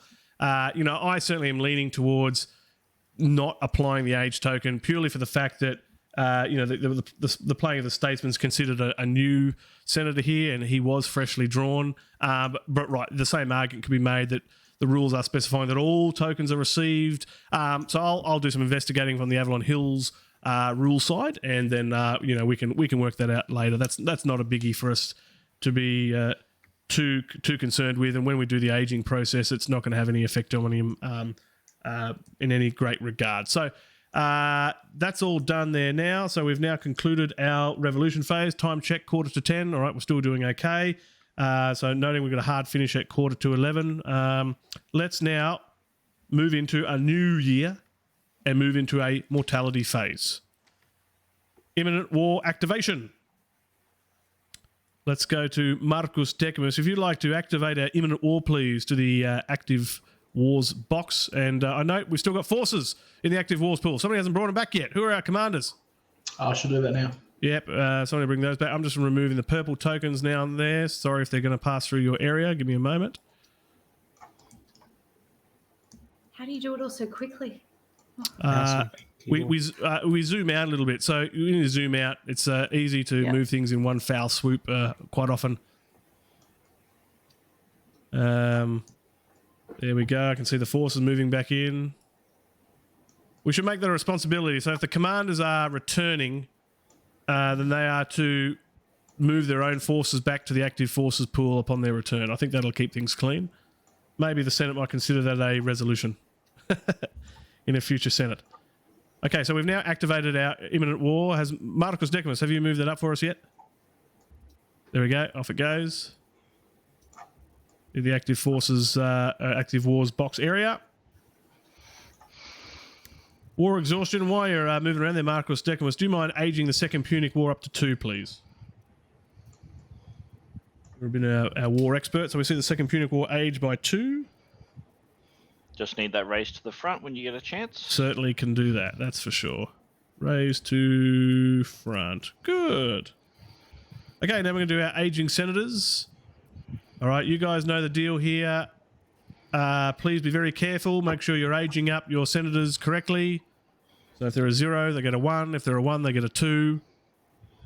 So in the case of Fabius, make him a 2. But I, we'll review that later, post-session.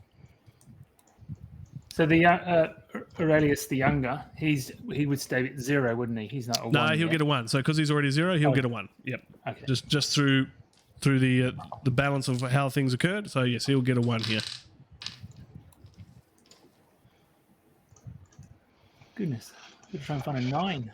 If you can't find it on one side, find it on the other. A 9.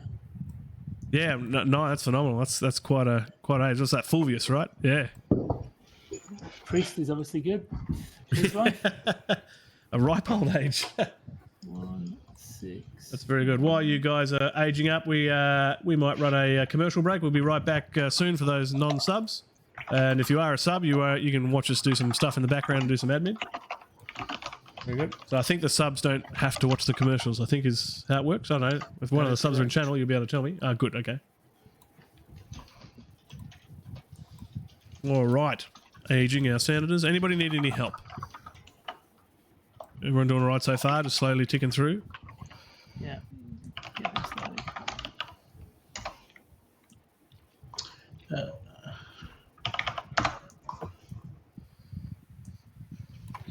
Good.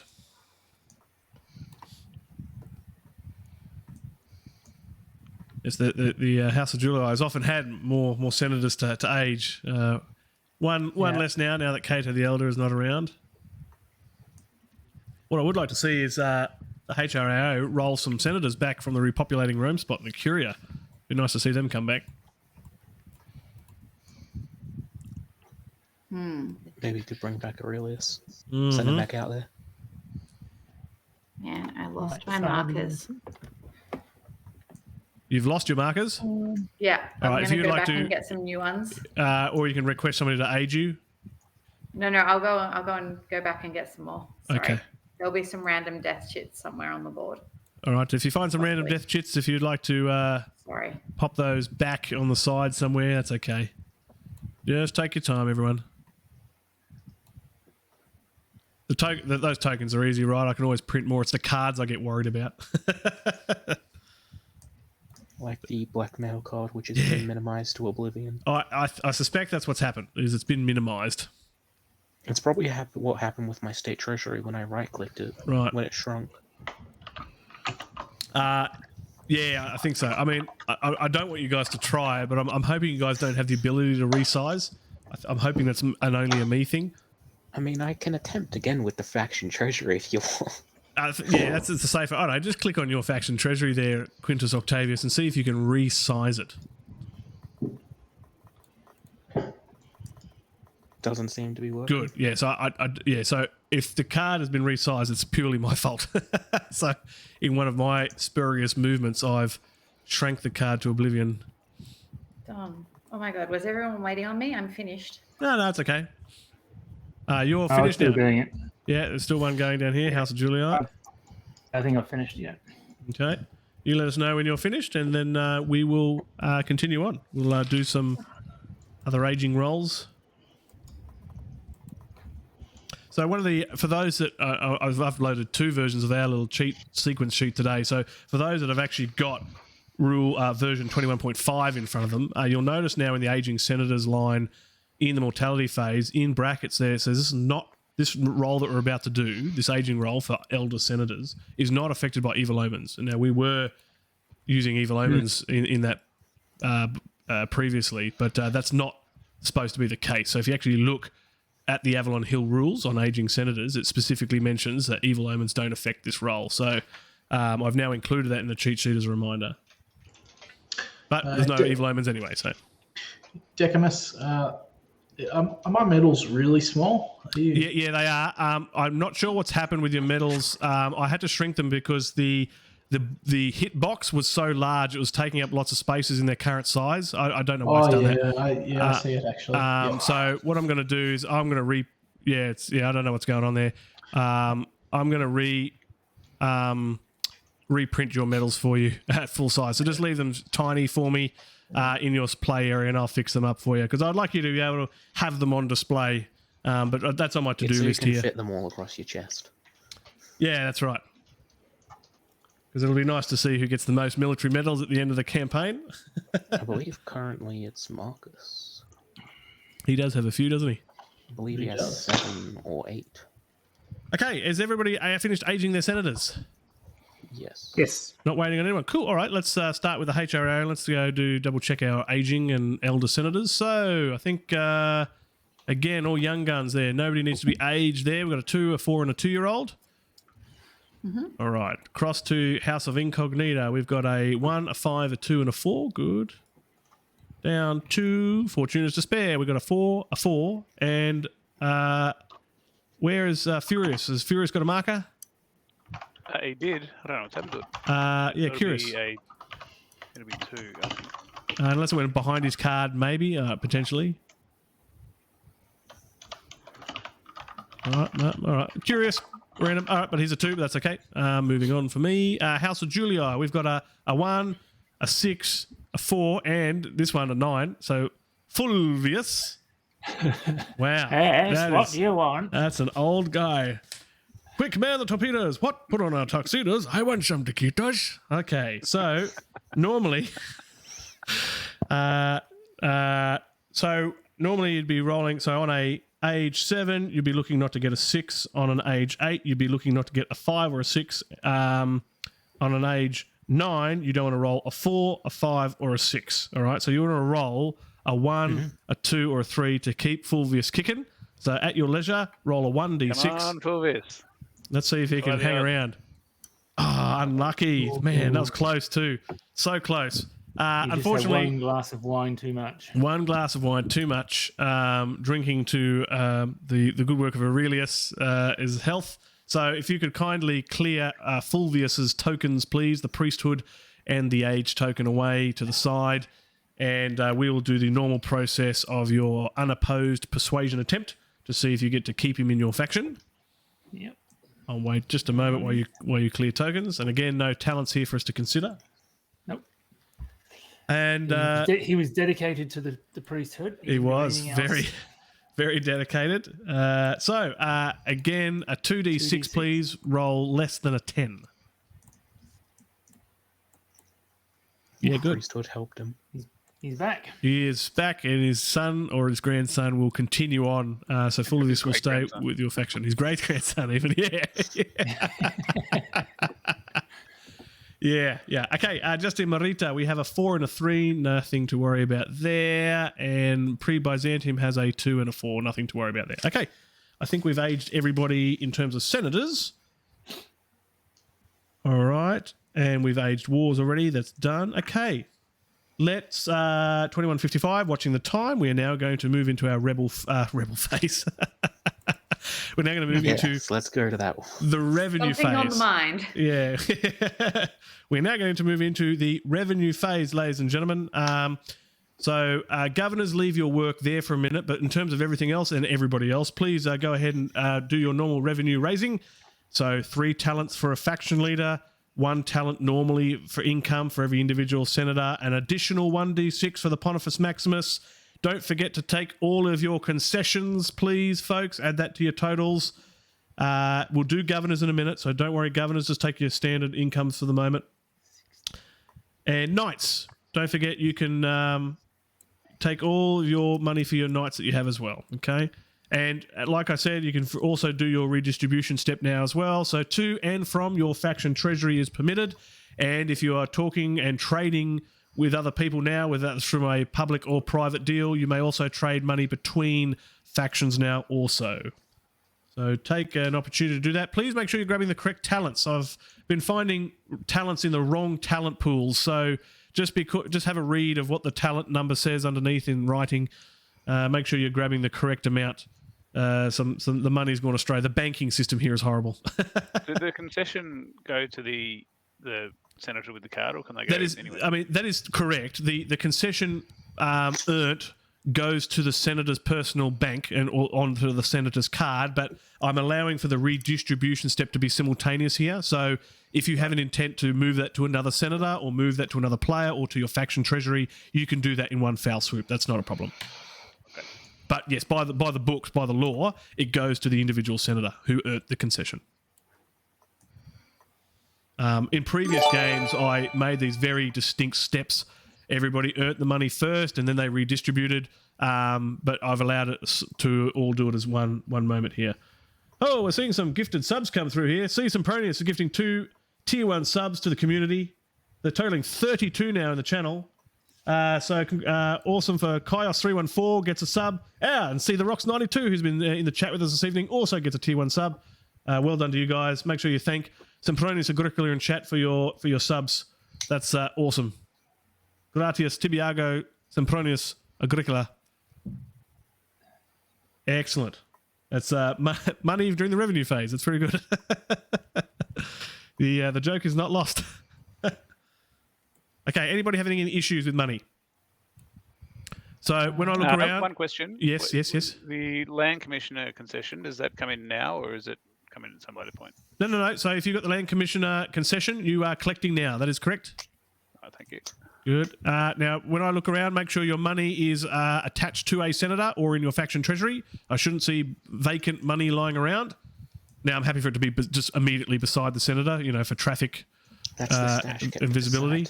That's certainly not an issue. But yes, make sure your money is clearly assigned to a particular senator. Our Roman mascot is back.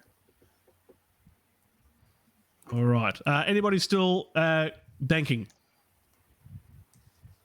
Everybody's more or less done. Okay, so let's go talk to our governors. So let's move in on Terentius. Terentius, provincial spoils for you. 1d6 minus 5. Would you like to take provincial spoils, noting you will get a corruption? No. Okay, no provincial spoils for Terentius. Let's go to Cornelius. Cornelius, provincial spoils for you are a 1d6. Would you like to take provincial spoils? I will. Yeah, go ahead and roll your 1d6 there. No bad omens to worry about here. Wow. Money. Go ahead and add that additional 6 to your redistribution. That's crazy. That's a good income. You are extorting the crap out of that place. That's really good. I've got dirt in Sardinia. Sardinian dirt. Sardinian dirt.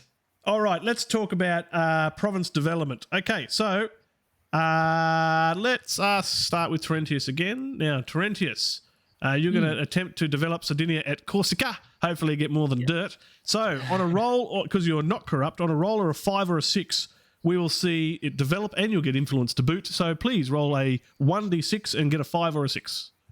This is his last year here, so his last gift. Yes. Let's see if he can do this, work some magic. Oh.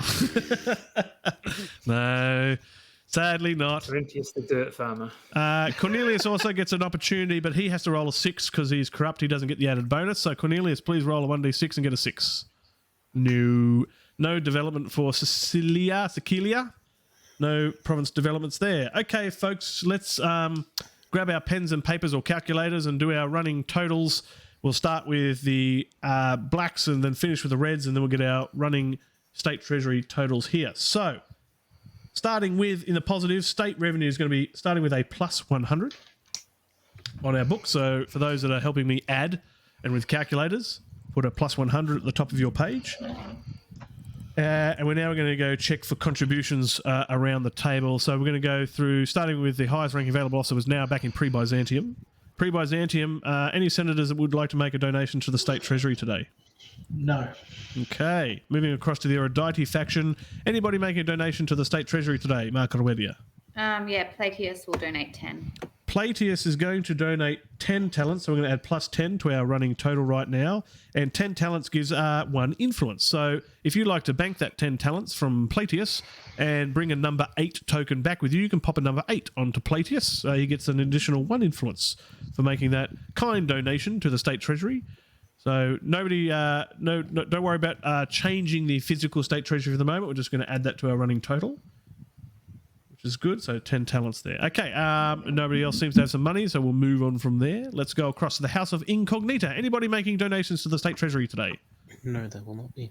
No, they will not be. Let's go down to Fortuna's Despair. Anybody making a donation to the state treasury today, good sir? No, thank you. Okay, moving across to the House of Julii. Anybody making a donation to the state treasury today? No donations today. No donations today. The Justitia Merita faction. Anybody making a donation to the state treasury today? No donations today. No donations. Okay, so no more income from contributions. Okay, let's talk about the debt tally. So, can somebody give me a total debt for 2 talents per unit, including fleets, of all of our active forces, please?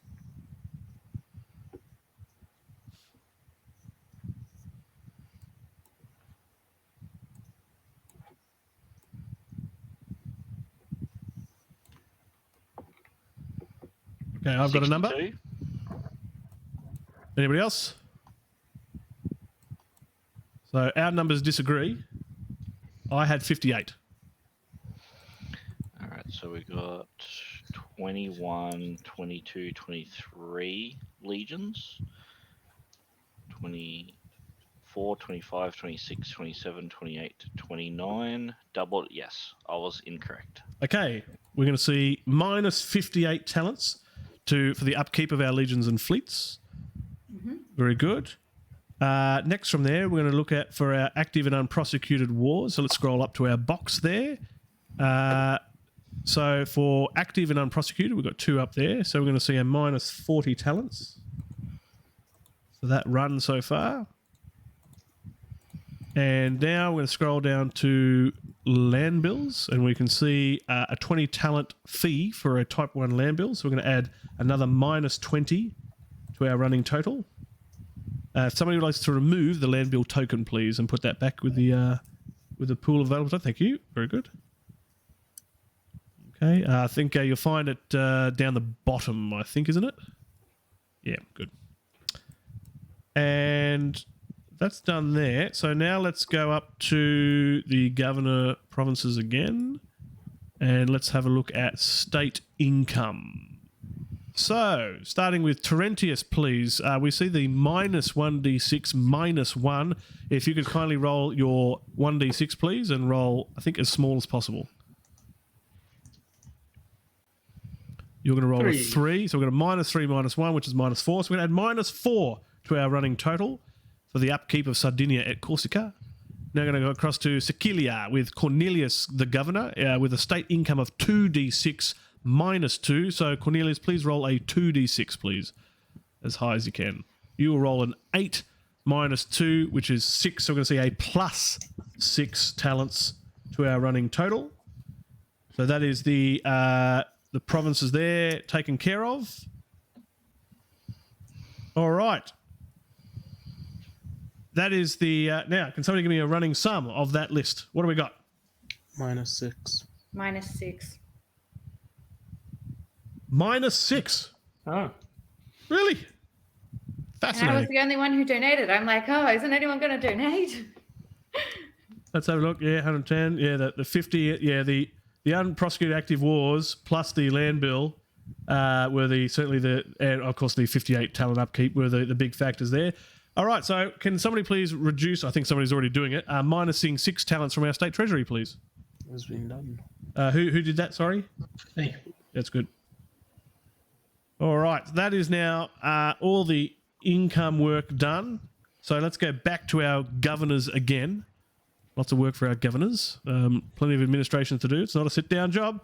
All the governors I see, the ones are turning to zeros. So we're now going to see both of our governors return to Rome. So I'm going to request the governors, please take the number 1 term tokens and put them back on the sides to start with.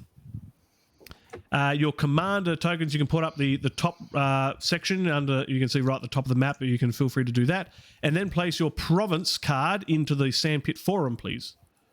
Would we get a chance to use local taxes?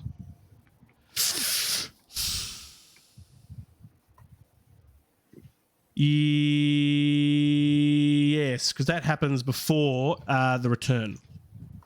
So finish that process, and then we'll assume that you're still there, and then we'll get you to raise or use your state income. Yeah, for some reason I glanced over the blue writing there in our cheat sheet. A good pickup.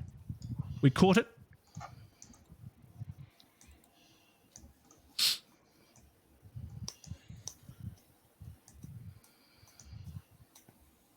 I see that Cornelius is already taking advantage of his. So you have a local tax of 30, and you're not planning to supplement that, Cornelius?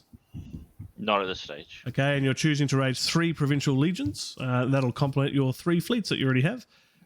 Terentius, what's your province card income tax? 5.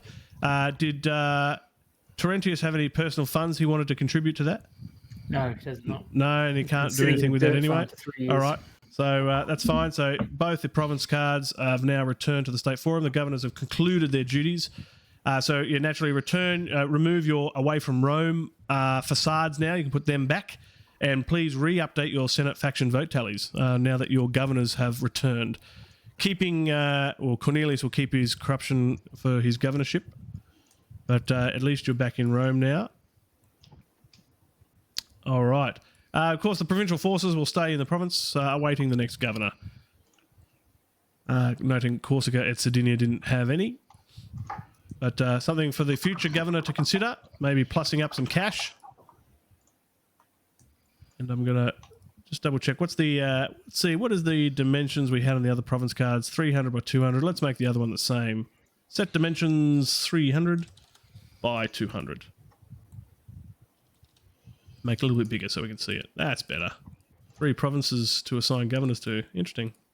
Very good. And I'm going to move the hero Philip V underneath the refuge event just so we're aware of what's going on there. Okay. Let's see what's going on here. I'm just going to do a bit of housekeeping. I'm just going to move some of that money to the bank. That's fine there. I'm going to move that token out of the way as well. Good housekeeping. Okay, Pre-Byzantium is looking good. Noting his medals are going to be fixed. Aphrodite faction is looking good. House of Incognita seems fine. So everybody just take an opportunity to update your faction votes and faction influence again. House of Julii. I see he's Cato's gone, so... Yeah, I can see... yeah, it's fine. Stash of tokens and just in Marita. Okay, very good. All right, now it's 22... Question, do knights influence faction influence, or they're just votes? They are just votes, good sir. Yeah, so Oratory and Knights will affect only your faction votes. Okay, now we're going to get into... I think we've got time. We're going to do a quick combat forum phase. Are you ready, folks? All right, Let's see if we can get this out before we need to finish for the evening. So, forum phase, passage of time. There are no event cards to remove at this point. That one's going to stay to remind us about what's going on. And there's nothing else to clear.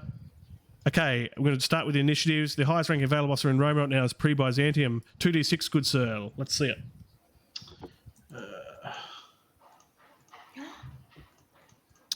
One more die, please.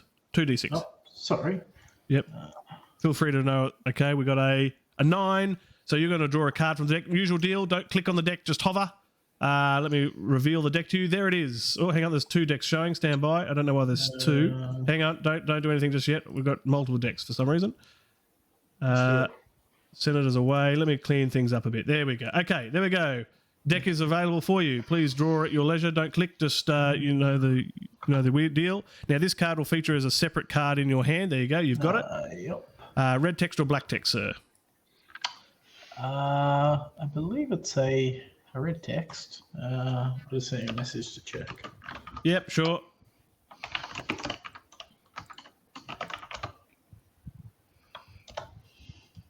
Yeah, that's a keep private card. Very good. Yep. Okay, so would you like to make a persuasion attempt today? No, thank you. Okay, would you like? Well, who's rolling for a knight today? Junius, please. Junius is going to roll for a knight. He's not donating any money to the cause, so you'll need to roll a 6 on a 1d6. 3, unlucky there. Okay, anybody sponsoring games today? It doesn't appear to be the case. Nobody's got any cash on them. And would you like to change your faction leader? No, thank you. Okay, good. That's one done. Moving to the Erudite faction. 2d6, please, if you could kindly, please, ma'am. Got him. We have an 8. Okay, usual deal. I'm going to reveal the deck to you. Make sure you don't click on the deck. Hover, you know the deal. There it is. Deck is revealed. Go ahead.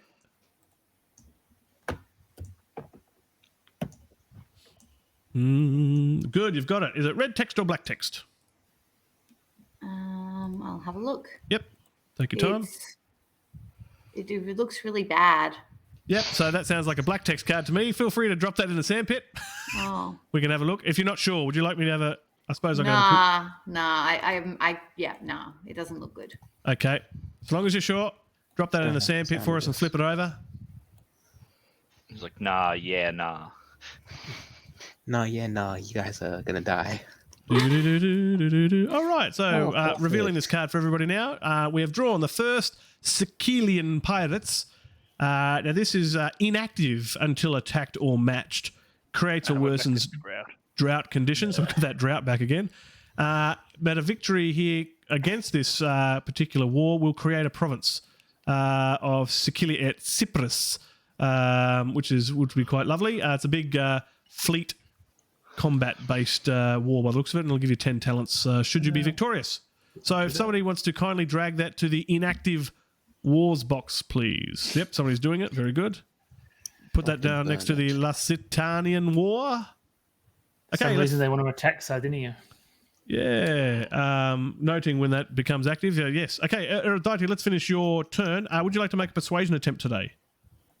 Not today. Would you like to roll for a knight or pressure multiple knights? I would like to roll for a knight. Okay, who's doing that today? Julius. Julius. And any money to the cause? No. Get a 6 on a 1d6. 4, unlucky for today. Would you like to sponsor any games? It doesn't appear to be the case. No money. Would you like to change your faction leader? No. Okay, your turn is done. House of Incognita, 2d6, good sir. Let's see how you go. I don't like that it's counting down, going 9, 8. You get 7. Wow. Okay, we follow the trend. Down. All right, I'm gonna scroll my view down to the random events table. Now we are in the Middle Republic. Now we look at a new column, so things are different. Alrighty, let's go ahead and roll a 3d6 and let's see what you get, good sir, for an event. No alliance. You will roll a 9, which will be a drought. Hooray! Hooray! At least it's not a 10, guys. Come on. At least it wasn't a 10. Yeah. At least it wasn't a... I was ready. Give me a moment. I'm now going to bring the drought event card out to stand by. I'm going to pick that out of the deck. Choose... Let's see, what looks like a desert? There you go. There's that one, but I want the other one. Where is it? I knew it was going to be me. It was counting down 9, 8, 7. 6. I might be in the discard pile. Let's have a look. No. Oh, yes, it is. There it is. Discard. There it is. It should be in here somewhere because we've encountered the drought before, haven't we? Yeah, there it is. Yeah. Perfect. Found it. Drought. Okay, that's not on the books. All right, let's go back and finish the House of Incognita's turn. Would you like to make a persuasion attempt today, sir? No, thank you. Would you like to roll for a knight or pressure multiple knights? I will roll for a knight with All right. Aurelius. And with he will Aurelius? not be putting any money forward. No money? No money. No money. Get a 6 and a 1d6. Unlucky. Would you like to sponsor games today? Yes, I would like to sponsor the lowest level game. Certainly. So for 7 talents, you'll get 1 popularity and reduce the unrest level by 1. So please kindly go ahead and bank your cash there. Please grab yourself a number 1 to increase Aurelius's popularity from 0 to 1. And and perhaps if is somebody looking after the unrest level? Yes, Yeah, somebody got is. that. Somebody is already looking after the unrest level. Secret squirrels working in the background. Very good. All right. Would you like to change your faction leader today, Quintus Octavius? No, I will not. Okay. That concludes your turn. Let's go down. We're doing pretty well here, folks. Fortuna's Despair, 2d6. Let's see how you go.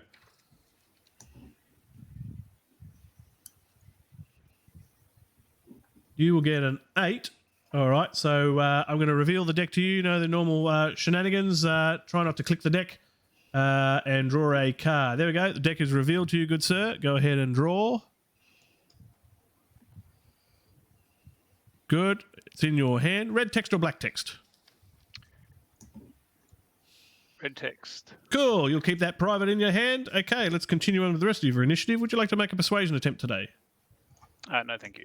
And would you like to roll for a knight or pressure multiple knights? I'd like to roll for a knight. All right, who's doing that? Papyrus will, and he'll donate 5 to the cause. All right, that's an auto. So go ahead and grab yourself a number 1 knight token. Very good, and bank that 5 talents from Papirius's card. Now, would you like to sponsor any games today?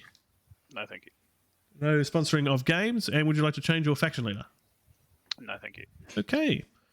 Very good. All right, let's go across to the House of Julii. 2d6, please, good sir.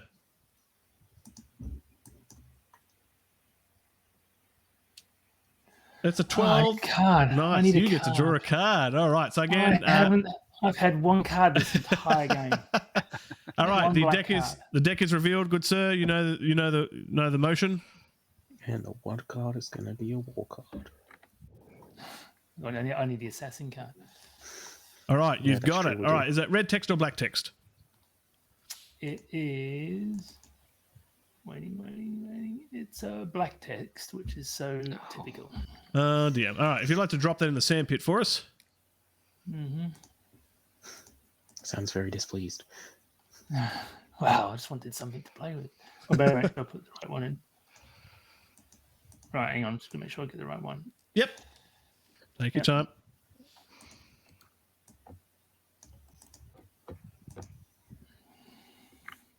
Alrighty, let's zoom in and have a check. So we are now looking at the Sicilian slave revolt, and guess what? It's another drought, and this will. Now this says it'll eliminate the Sicilian grain concession. Now, if Sicilia is not yet a province, treat as inactive. Now, is Sicilia a province? Yes. Yes, it is a province. So it will in fact be active, and straight off the bat, it's going to eliminate the Sicilian grain concession. So some people are causing some havoc. Now, when I read who actually has the Sicilian grain concession right now, I do. Yeah. you do. Now, the way I read eliminate is it's not just. Well, I don't read that as destroyed and it goes to the queue. I'm reading that as completely deleted. Yeah, it says here destroyed if Sicilian slave revolts. But when you read that language, it's like the Second Punic War destroying farms. There's an opportunity for it to come back. So it is has destroyed that grain concession. So let's pop that in the curia with the other tax farmers that are already over there. So kindly remove the Sicilian grain concession. So the revolt here is wreaking havoc. We're going to see a drought condition worsen, and now it is active because the province is active. So I'm going to move that card on behalf of everybody up to the active forces box, not active forces box, the active wars box next to the First Macedonian. So there's now 3 wars up there now. It's not a particularly high strength war, but nonetheless it's a war that the Senate will need to deal with. So now we have a triple strength drought. What are the implications of that? you'll see an increase of 3 to the unrest level at the appropriate point. Shit. Yeah. So lots of the people aren't. The people aren't going to be happy. Okay, let's finish off the turn for the House of Julii. Good sir, would you like to make a persuasion attempt today? No, thank you. Okay, would you like to roll for a knight or pressure multiple knights? I would. Quick question first. The unrest level, can that go negative? It can't go negative, sadly. It can go as low I've as tried 0. this already. Yep. All right. So the cost of the middle games is what? 3? Is English. 13 talents. 13. Sorry, 13, not 3. Yep. Okay, so yeah, I will try for a knight Yes. with Sulpicius. Okay. And he will put 5 in, so All right. There's an auto. Grab yourself a number 3 knight token and upgrade you from your 2 to 3.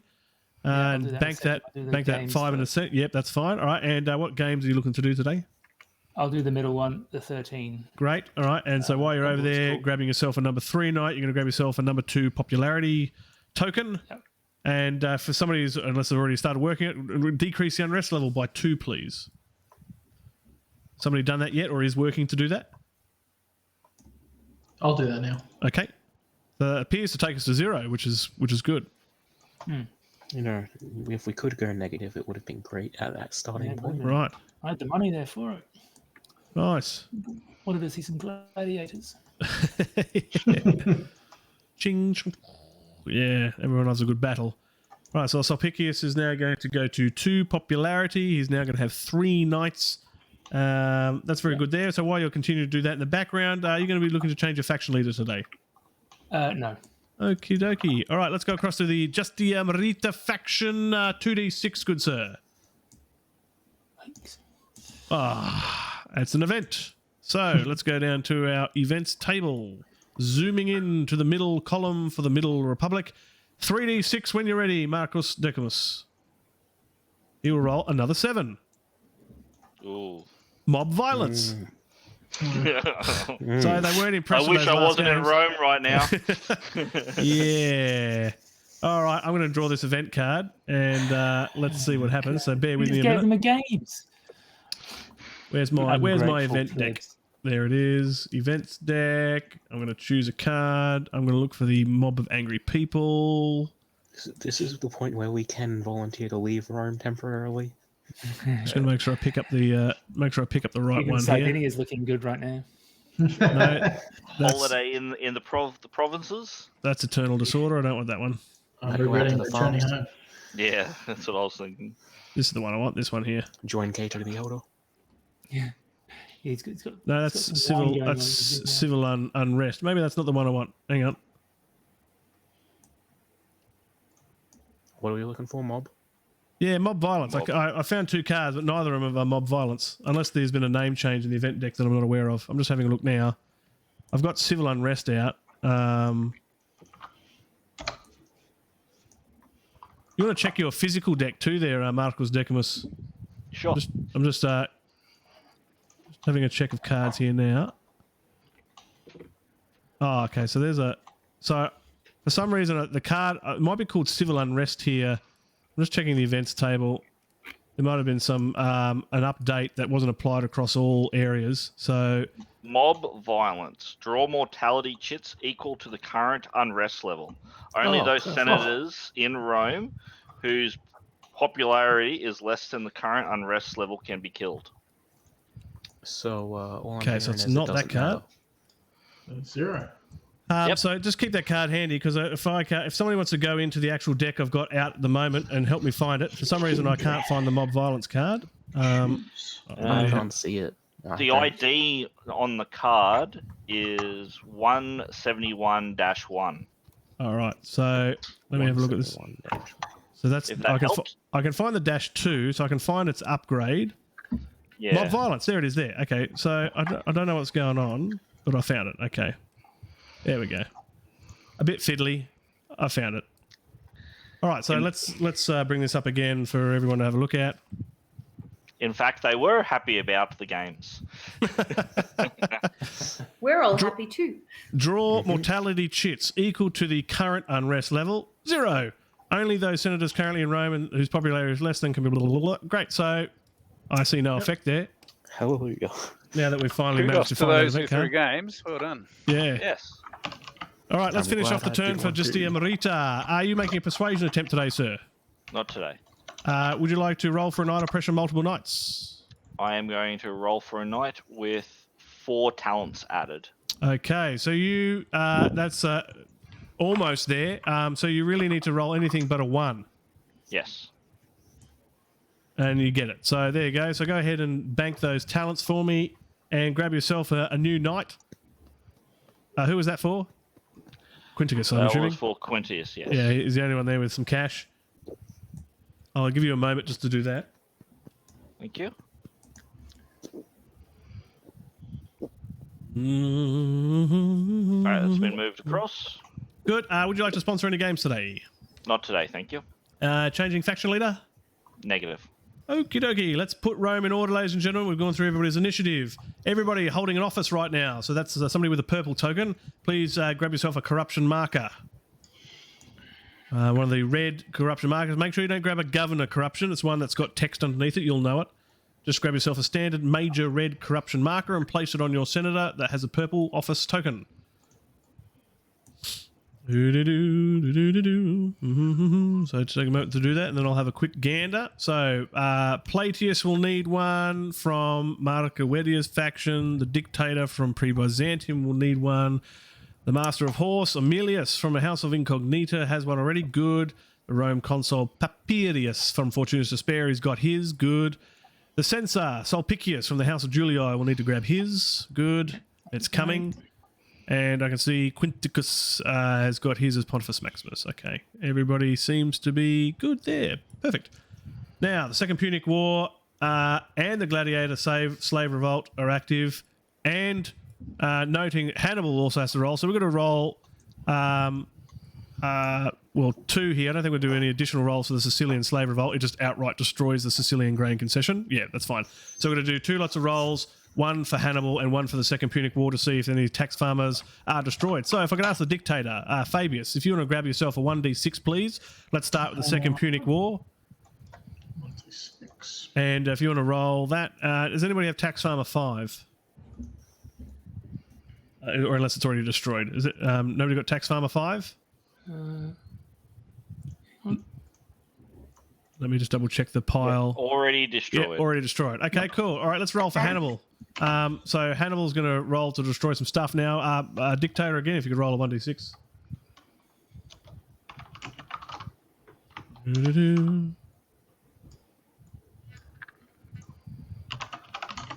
Dictator, do you hear me? Going to roll another 1d6. We're waiting on you. Apologies. Yep, sorry, he's busy doing some stuff in the background. Tax Farmer 1. Who's got Tax Farmer 1? Me. You do. All right, if you, I'll grab that for you if you like. So Tax Farmer 1 has been destroyed. That's going to go to the Curia now. All right.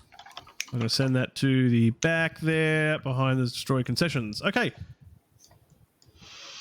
All right, we're now going to go back to the HRAO again to roll 1d6 for every senator and concession and to see what's back in the game. So first of all, I want to note that we've drawn some wars and we need to assign Philip V. So what was that first war that we drew?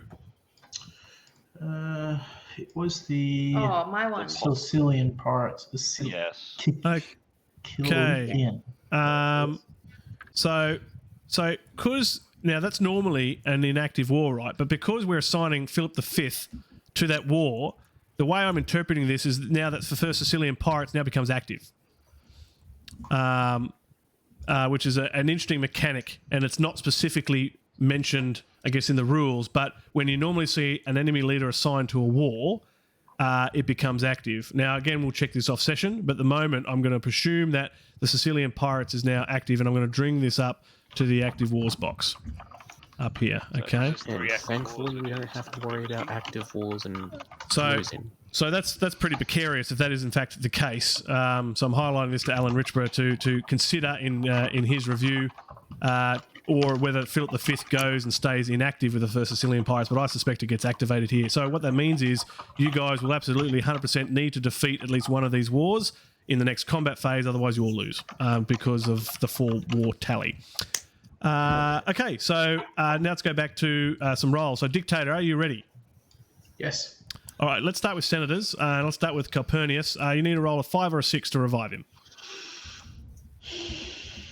Yes! Hey. Calpurnius, in the game. Let's go to Valerius. 1d6, 5 or a 6 to revive him.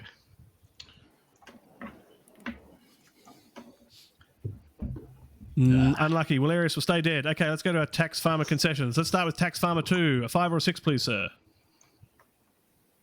Yeah, Tax Farmer 2 comes back. Okay, let's do Tax Farmer 5. Nope. Okay, let's do Sicilian Grain. Nope. Let's do Tax Farmer 1. No. Unlucky on those accounts there. Okay, and a final thing before we go, everybody please just double check your votes and double check your faction tallies, please. Now, nobody's away from Rome right now, so everyone has their full votes. So make sure that is accurately reflected on your faction tallies.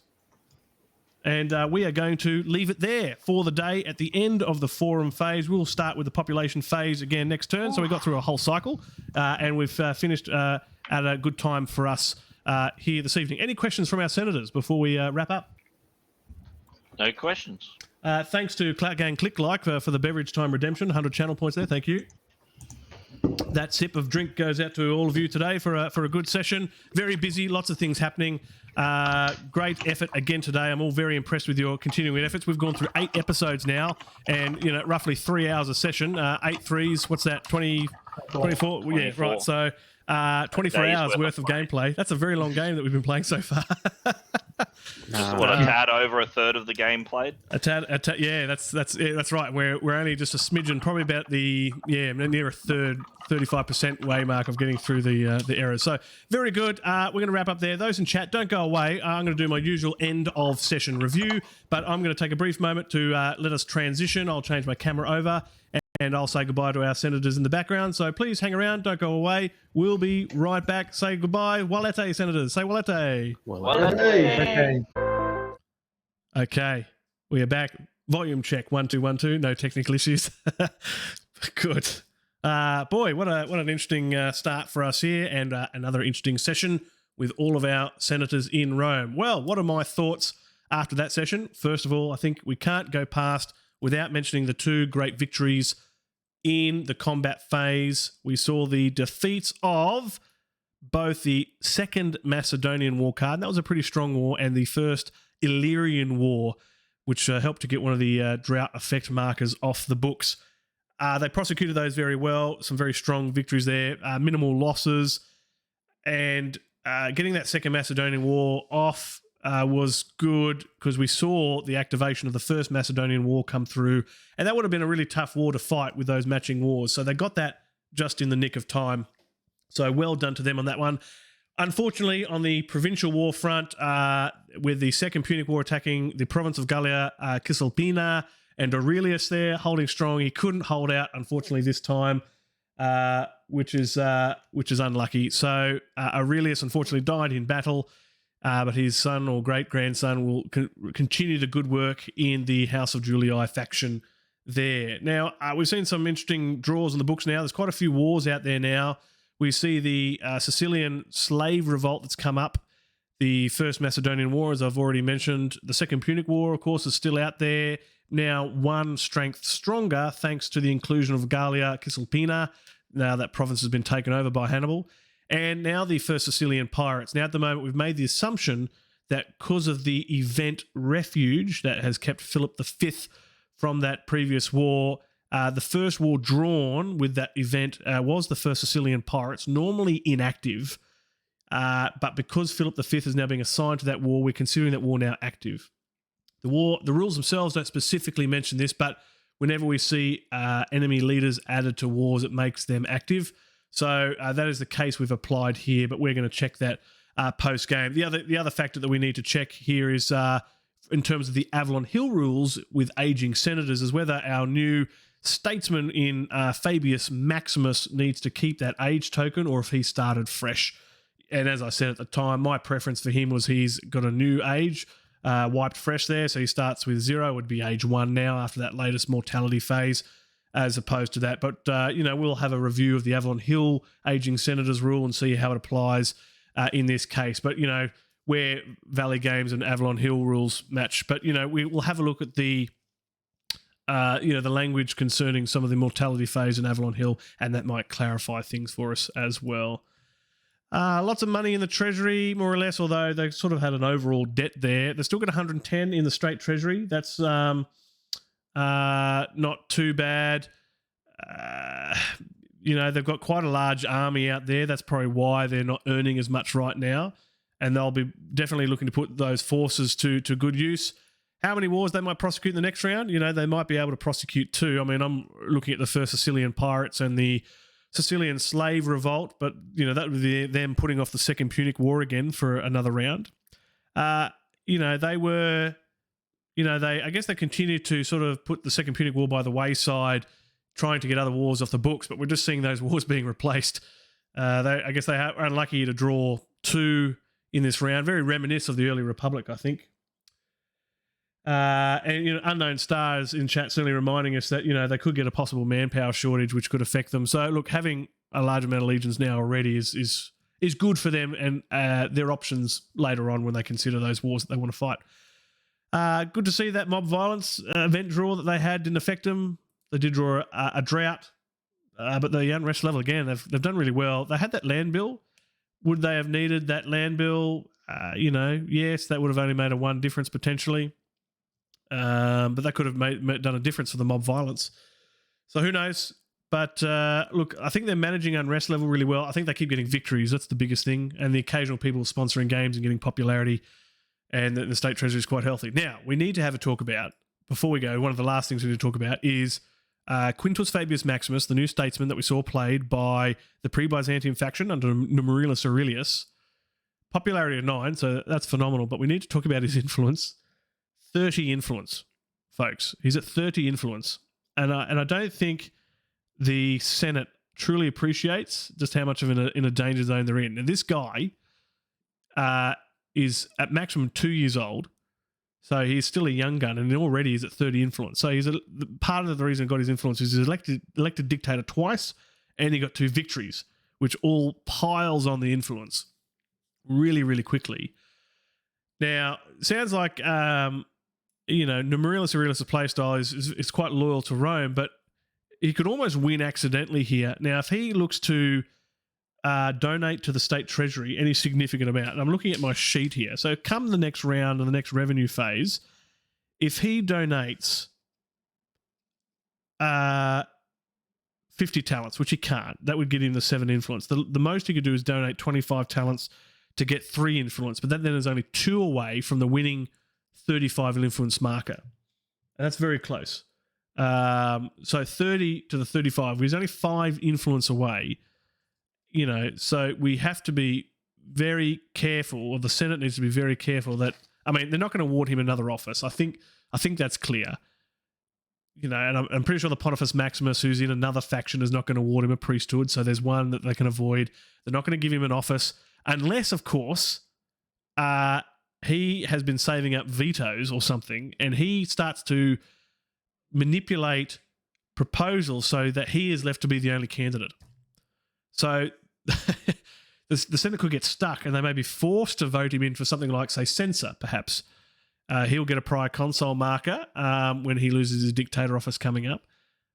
In any case, having any senator at 30 influence is always alarm bells, at least in my book. So let's see what the Senate does. Who knows? Maybe Numerius Aurelius is in this for the long haul, and he'll try and do what he can. Maybe he'll put himself up for prosecution. The Senate may just turn around and actually seek to prosecute him. But that 30 influence is a lot of votes that he gets to add towards his defense. Does the rest of the Senate have that to prosecute him? And then popular appeal. He could go into exile because he's a statesman, so we don't want to forget about that rule as well, the Avalon Hill exile rule that gets to be brought in. Lots to ponder. Anyway, I enjoyed that session. That was session 8 of the Republic of Rome board game broadcast. Yes, Unknown Star goes, who needs prosecution when you have assassination? Who's brave enough? Who's brave enough to take that bold step? Certainly looking forward to next week. I don't think it's daylight saving changes yet, so we should still be at our normal time of 11:35 a.m. Rome time, or 11:35 p.m. Australian Eastern Standard Time. Watch for our social medias should there be any changes to that. It's been great to have you on board again this evening. Very much thanks to Sempronius Agricola for both the 1,100 bit cheers as well as the gifted subs he's put into chat. So awesome. Some new people with some subs there. Thank you very much for your ongoing support there, Sempronius Agricola, a good friend of the province of Nova Roma, and of course to myself, Always lovely to have you around in chat. And everybody else in chat there, great to have you around. It's always good to have your support and chatting along, like Clout Gang Click Like. Good to have you chatting along. And, of course, See the Rocks 92. I think we also got a sub tonight, so great to see you as well. It's been fantastic. I think we saw Claudius in chat too, and, of course, Jortanos, one of our senators. Awesome. Always awesome to have a crowd watching on and cheering on our factions. Okay, we'll see you in a week's time. That's only less than 7 days now for those that are counting hours. I am Decimus Aurelius Ingeniarius of Nova Roma and of the Province Provincia Australia. It's been an absolute pleasure to host this session again this evening. We'll see you all next week for episode 9 of the Republic of Rome board game broadcast. Thank you very much for watching, and until next time, Walete.